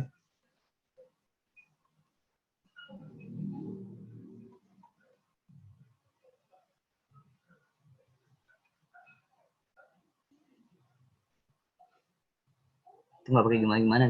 Kalau keliru ya namanya juga trik.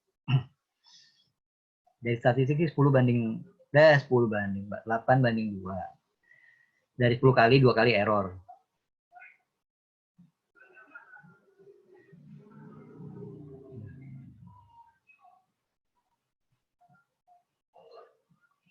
Wah, kayaknya benar juga triknya.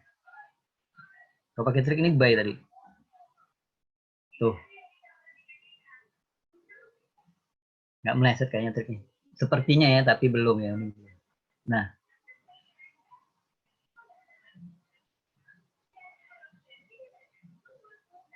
Dah, ini malah kenceng.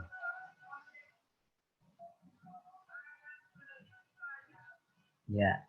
Ini juga kalau pakai trik sell di sini. Cuma kelemahan dari trik ya gitu, kita apa ya? Karena masuknya 1 menit sebelum berita gitu, sifat spekulasinya tinggi, lalu kemudian buruknya lagi bikin malas belajar. Males juga ngeliatin apakah ada support resisten dan segala macam gitu, mau belajar berita enggak. Pokoknya lihat aja jam segini ada data, terus pindah time frame 5 menit udah. Itu bagian buruknya itu ya. Ya tapi kalau ngikutin apa petuahnya Soros kan bilang gitu. Yang penting itu bukan soal benar atau salah katanya, bukan apakah analisa kita benar atau apakah analisa kita salah, itu tuh nggak penting buat dia. Apakah teknik kita benar, apakah teknik kita akurat, apakah itu nggak penting buat dia. Yang paling penting adalah kalau benar dapat duit berapa, Kalau salah ngebuang duit berapa. Jadi kalau misalkan Anda udah punya sistem trading yang akurasinya 90%, tapi ternyata cuma ngasih beberapa dolar saja, belum benar juga itu.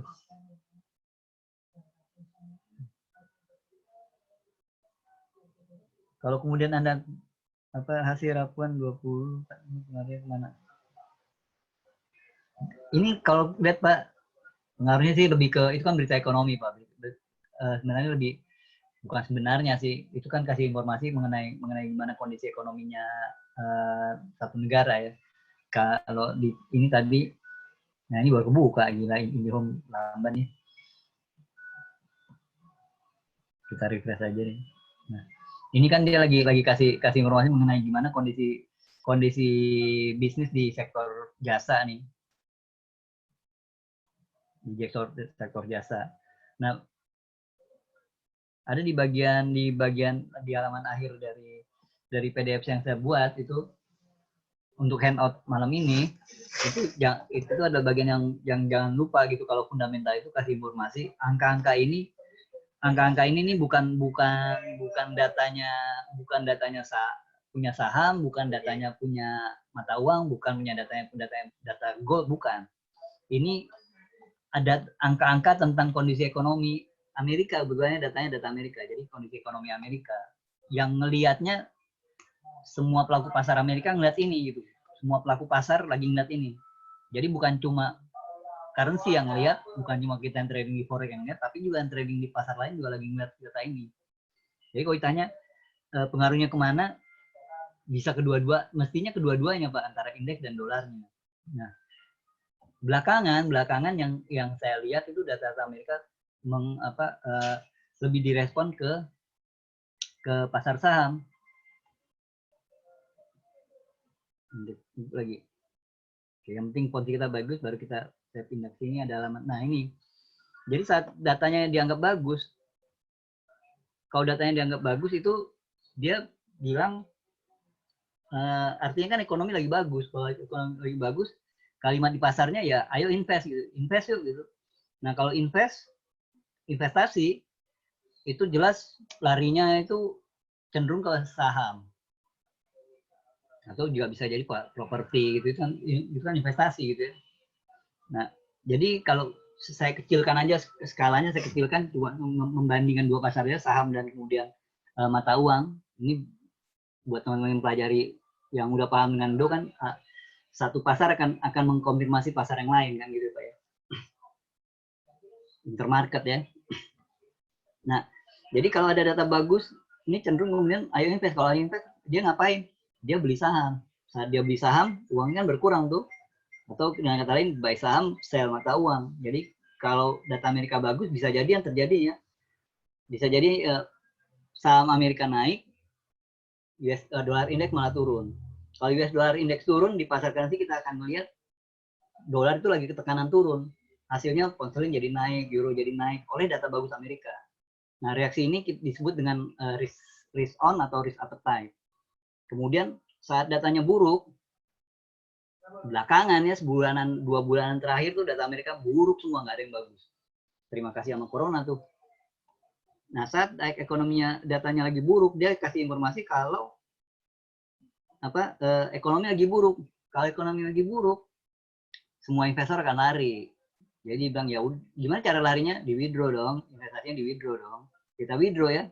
Kan withdraw kan gitu, kadang-kadang withdraw kan bukan karena profit, tapi kadang-kadang juga karena menarik sisa duitnya, jadi dia tarik dananya. Gimana caranya? Kalau di saham ya dia jual sahamnya, sell saham. Kelihatan dojonya turun tuh belang. Waktu dia jual saham, apa yang dia dapat? Dia dapat uang. Dapat uang. Dolarnya jadi di pasar currency kita akan lihat saat data buruk bisa terjadi begitu. Saat data buruk dolarnya nggak jatuh, dolarnya malah jadi kuat. Karena Dow Jones-nya lagi jatuh. Dow Jones jatuh, dolarnya jadi kuat. Lagi kuat, jadi data buruk Amerika malah bikin pound jatuh, euro jatuh.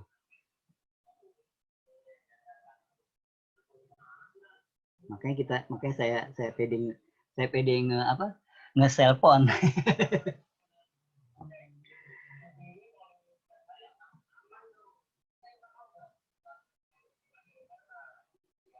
Belum tahu juga. Tadi ini buruk ya datanya. Kontraksi banget, Pak. Kontraksinya memang lebih kecil, tapi ini masih buruk. Coba lihat kemudian Dow Jones. Ini datanya buruk, Pak. Dan kemudian coba lihat, normalnya data buruk itu akan bikin dolarnya lemah. Kalau dolarnya lemah, harusnya poundnya naik. Tapi yang kita lihat, poundnya malah turun, Pak, di data yang tadi.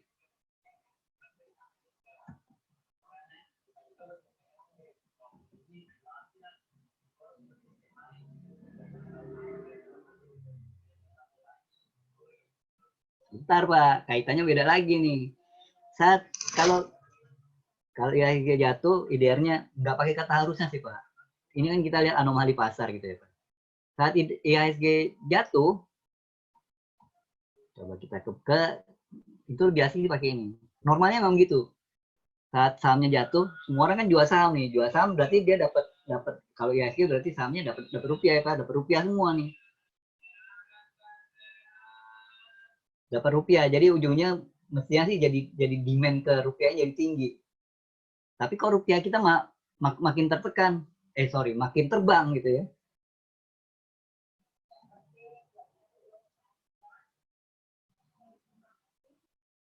Ya, gitu Pak.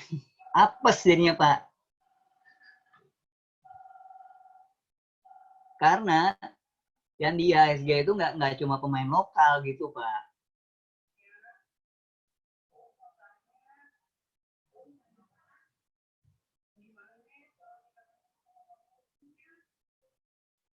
Oke, Dow Jones sebenarnya nggak trend down loh Pak. Saya ada kirim apa ya milestone-nya Dow Jones Pak. Ini kita buang aja ya Pak. Babak belur malam ini kalau pakai tapi dapat dikit, tapi kalau nggak keluar ya balik juga tuh. Poundnya cepet lagi nih. Oke. Lihat Dow Jones ya Pak ya. Dow Jones pakai mandi deh. Ini bagian yang saya nggak suka nih. Sayangnya gitu GK-nya datanya tipis. Jadi kita mesti pakai data dari luar bahkan. Saya pakai yang ini aja lah, di trading ekonomik aja deh. Maka kita ke stop. Ini adalah koreksi ke-8-nya Dow Jones katanya. Saya kurang memperhatikan Dow Jones sih. Cuma baca-baca aja, ini katanya koreksi ke-8 dan terpanjang. Deh. Ini turunnya masih koreksi loh Pak. Kalau secara iseng sih jawabnya ke kanan. Oke, Hang Seng ya Pak ya. Hang Seng. Pakai yang jauh Pak. Ini sebenarnya dia lagi trend up loh Pak. Gara-gara benda kasat mata itu. Tuh.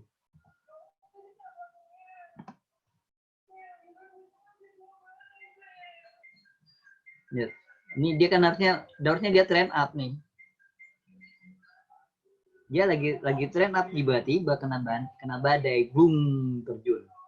Jadi ini kita masih anggap ini bagian ini masih yang kita anggap koreksi dan mungkin akan pulih lagi untuk kembali naik lagi.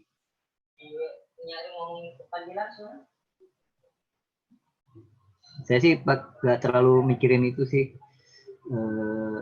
Ya Vibo itu kan tool ya, alat gitu ya Pak. Jadi kalau kita lihat gini kan, ini sayangnya ini ya data yang diberikan di chat saya nih secuil banget, bener secuil, bukan secuil lagi ini mah. Secuil beneran secuil gitu.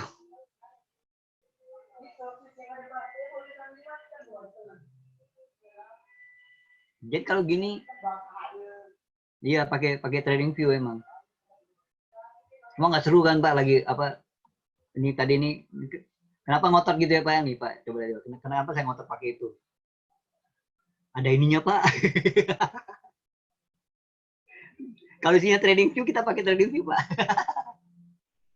Jadi pakai apa yang ada lah. Ya berarti dapat lah ya kabar aja. Saya memperhatikan ini sebenarnya agak kenapa kemudian Amerika sana heboh ya Pak ya. sampai menggelontorkan stimulus sampai 2 triliun dolar gitu ya.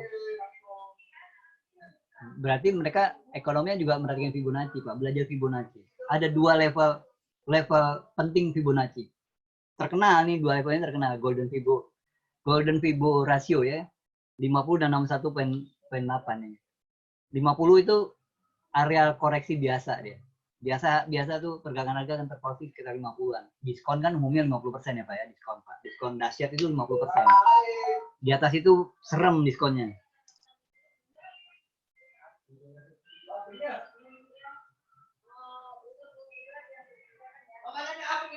Nah, kemudian yang 61,8 ini wilayah kritisnya. Ini teori dasar, nggak pakai ekstensi yang 74 poin sekian atau apa-apa. Ini teori dasar aja 2 level Fibo itu. Kalau dia sampai breakout, hampir aja. Kalau dia sampai di breakout, di closing candle bulan maninya ada kelihatan di bawah 61,8. Nah, kita bisa lihat 100% itu, Pak. Dan itu bukan koreksi, itu namanya beneran tren turun. Itu artinya reversal.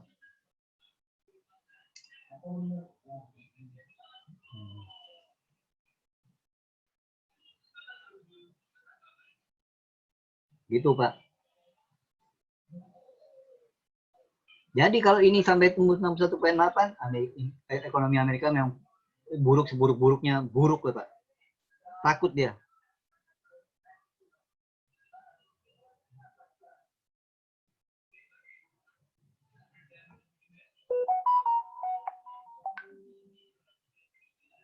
Nah, ini juga yang saya cemaskan kalau Dow-nya nggak membaik, Pak.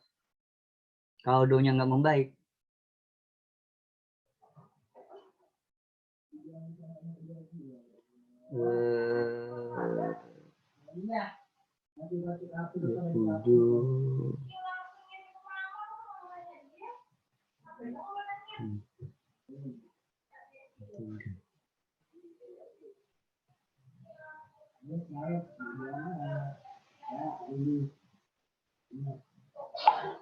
Nah, bukan soal dia menguat nih, Pak. Kalau dia terus turun, Pak, ini kan artinya investor cabut semua ya, Pak. Ekonomi negara itu kan didukung oleh investor ya, Pak. Kalau investor pada keluar semua, ekonominya pura-puranda, Pak. Kalau ekonomi pura-puranda, di sini juga ada perusahaan manufaktur ada mesinnya mati, mesin butuh oilnya bisa jatuh lagi, Pak. Kalau ini bisa pulih aja, bertahan di sini pulih dan pelan-pelan naik lagi, oilnya bangkit beneran. Efek domino banget nih, Pak. Bukan domino lagi nih. Bukan domino ya, Pak. Sistematis. Sistemik. Yang ini kaitannya, saya cenderung kaitannya nanti ke sini dia nanti. Kaitannya ke sini nanti dia. Cepat atau lambat kaitannya, bukan cepat atau lambat. Kemarin dia jatuh aja ya. Kalau saya nggak pakai trading view. Bapak kan bisa gabungin chart di trading view kan, Pak? Coba Pak gabungkan Dow Jones, gold dan oil. Onus. Jadi yang saya lihat ini gini. Kalau Dow turun, ya, habis ini lah. Kan tadi mulai langsung. Makanya tadi kalau berusaha jam 7 ya. Kalau Dow turun ya, aku udah bilang jam 15 ya. Misalnya jam 7, 4. Allah Akbar. Kalau Dow turun nih, ini kan di sana kan ada perusahaan manufaktur ya, Pak. Manufakturnya apa yang salah? Manufakturnya ada perusahaan manufaktur, di manufaktur ada mesin, Pak. Nah, mesinnya mati nih. Kan investor pada keluar ya, berarti kan perusahaan ini nggak jalan. Mesin mati, mesinnya kan butuh minyak jadi bahan bakar.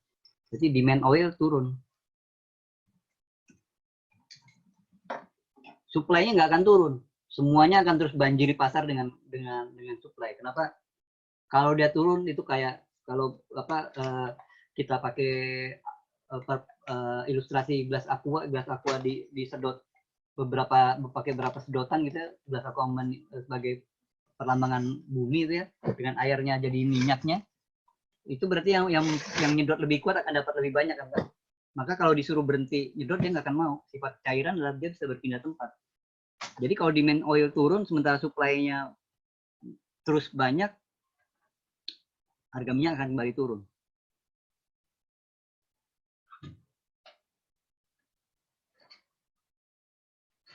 Iya, saya nggak ada warnanya malah nih, hitam. Yang lainnya ada merah, di biru saya hitam, Pak.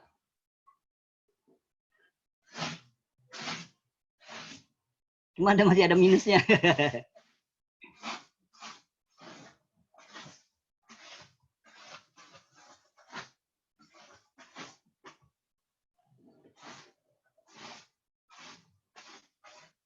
Benar, coba lihat dulu.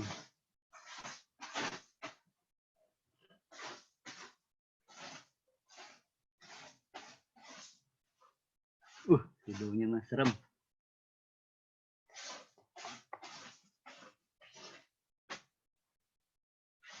Makanya dia terus apa yang dilakukan oleh Amerika kan, dia pakai langkah ini kan, suku bunga rendah, turunkan suku bunga ya. Ini buat memacu produktivitas, dalam artian ya pengusaha akan berani ambil pinjaman modal ke bank lagi ya untuk usaha, untuk biar kemudian ini bangkit lagi kan, usaha jalan lagi ya. Jadi kelihatan nanti apakah suku bunga berhasil atau enggak, kelihatan nanti di downnya nanti akan kembali naik atau enggak, mencerminkan kepercayaan investor lagi atau enggak gitu. Kemudian dia kasih stimulus. Kalau ini pengusaha dipaksa ngambil duit.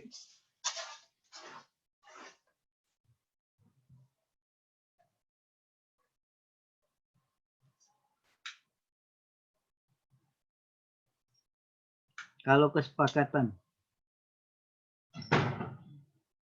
apa Pak?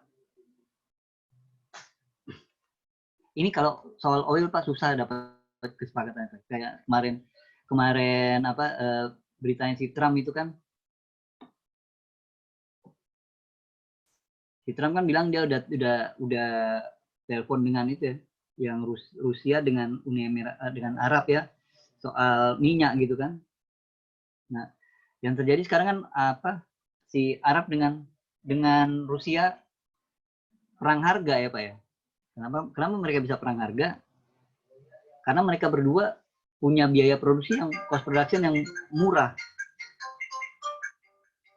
Jadi yang kalau perang harga yang mereka lakukan apa Pak?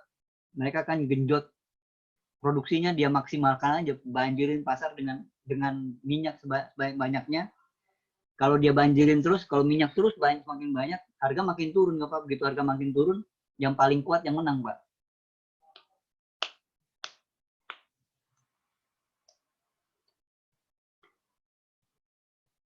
Ya dong, kan dia untuk memproduksi itu kan butuh biaya kan Pak. Cost production-nya ada ya Pak. Uni Emirat Arab itu cost production-nya $3 loh Pak. Ya, saya lupa. Gimana ya ketemu itu ya? Kayaknya saya pernah bikin tulisan itu, tapi lupa saya taruh di mana. Ntar deh. next kesempatan nanti kita bahas minyak. Rusia 5. Arab Saudi, Uni Emirat Arab biaya produksinya $3 per barel, Rusia biayanya $5 per barel. Nah, kuat-kuatan gitu. Yang lainnya semuanya di sekitar 16. Bukan sekitar 16, ini sekarang udah 20-an, 30-an, ini cost production banyak negara nih.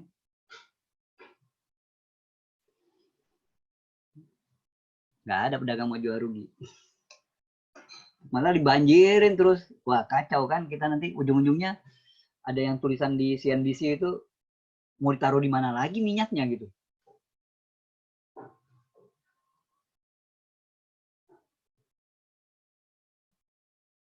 Dan itu bisa jadi resiko loh Pak. Kalau menurut saya sih itu bisa jadi resiko tambahan kalau OPEC, Uni Emirat Arab dan Rusia itu tidak ketemu satu titik kesepakatan gitu ya.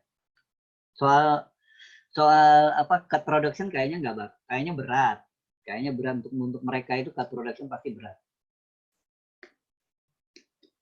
Karena siapa yang mau cadangan minyaknya pindah disedot negara lain. Indonesia kita harusnya siap-siap nih Pak dengan mesin pompa gede-gedean gitu ya. Saat yang lainnya lagi cut production kita sedot gede-gedean.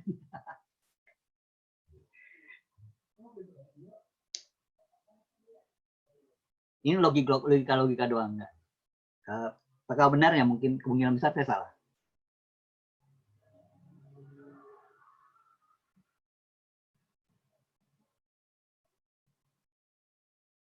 Nah buktinya masih ini impon aja masih floating minus coba.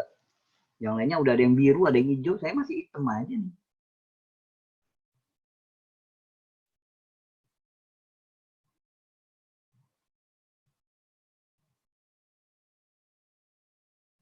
Ya gitu Pak, kalau dia terus banjir kan harga terus turun Pak.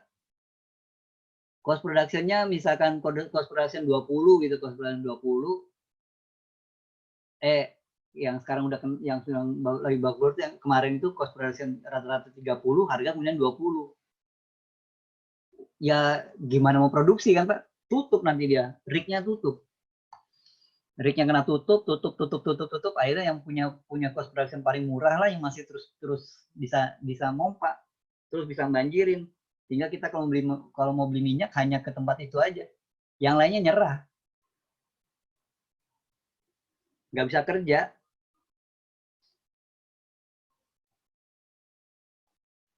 Dan itu jadi sebuah resiko tersendiri kalau menurut saya di oil. Kalau kemudian Uni Emirat Arab dan cuma menyediakan Uni Emirat Arab dan Rusia aja jadi pemenang. Kayaknya berarti kita nggak butuh bursa minyak jadinya. Harus menghubungi dua negara itu untuk beli transaksi minyak. Harga ditentukan oleh mereka. Baru mungkin kita lihat chartnya bergerak naik karena harga ditentukan oleh mereka. OPEC lewat, bubar.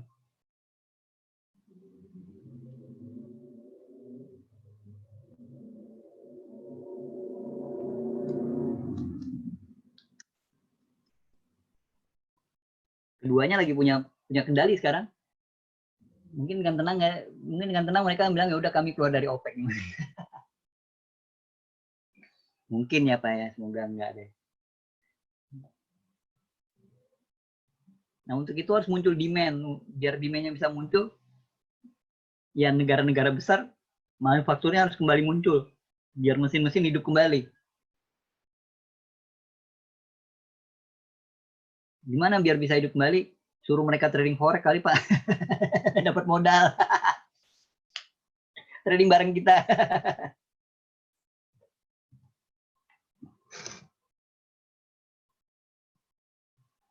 Nah, hitam kan?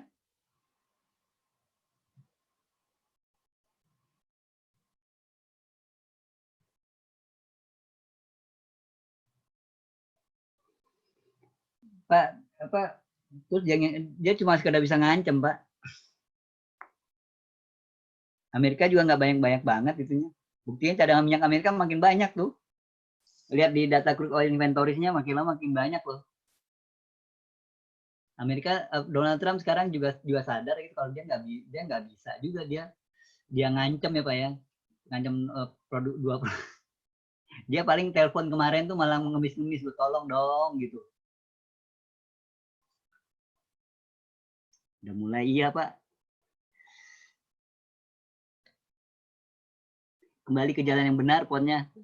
Insaf juga di akhirnya. Tadi hilaf dia.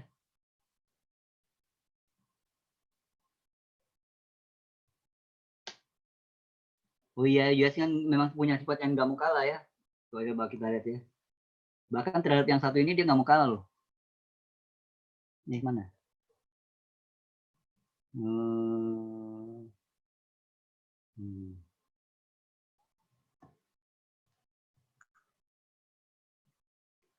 Biasanya bagus tuh. Ekspansi itu.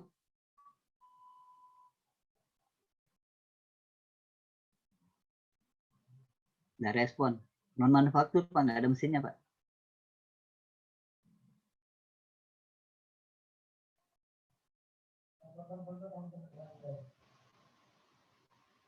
Ya ini Bapak nggak lihat aja saya gemeteran.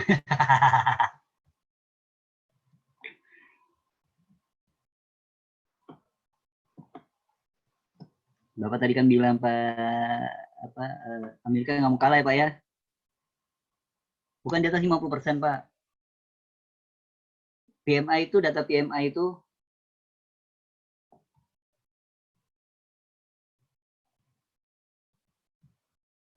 ini PMI ini uniknya begitu nih.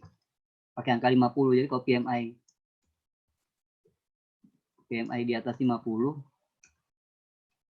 ini artinya terjadi ekspansi. Kalau di bawah 50,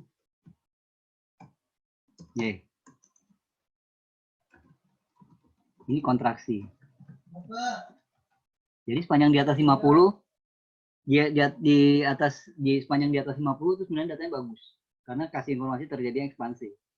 Cuma sayangnya yang ekspansi ini sektor non manufaktur. Karena persaingan yang diperhatikan sebenarnya saat ini itu sektor manufaktur karena dia menggabungkan antara mesin dan tenaga kerja. Tuh ya Pak ya, Amerika benar-benar nggak mau kalah ya Pak. Spanyol udah mulai ngebalap nih.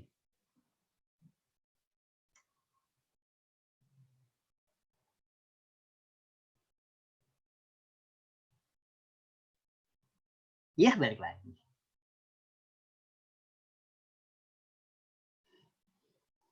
Oke Pak, ada lagi mau tanyakan? Kita tinggal semenit lagi. Kita tadi mulai jam 7.15, terus kalau saya di ya gitulah Pak. Kalau saya sih rasanya mau saya hold ya Pak ya. Cuma kalau bisa digeser saya akan geser, stop loss-nya akan saya geser. Saya niatnya pengen bisa geser stop loss-nya di sini, di area ini tuh, di sini saya turunkan biar kelihatan. Di sini. Saya pengen punya stop loss-nya di sini.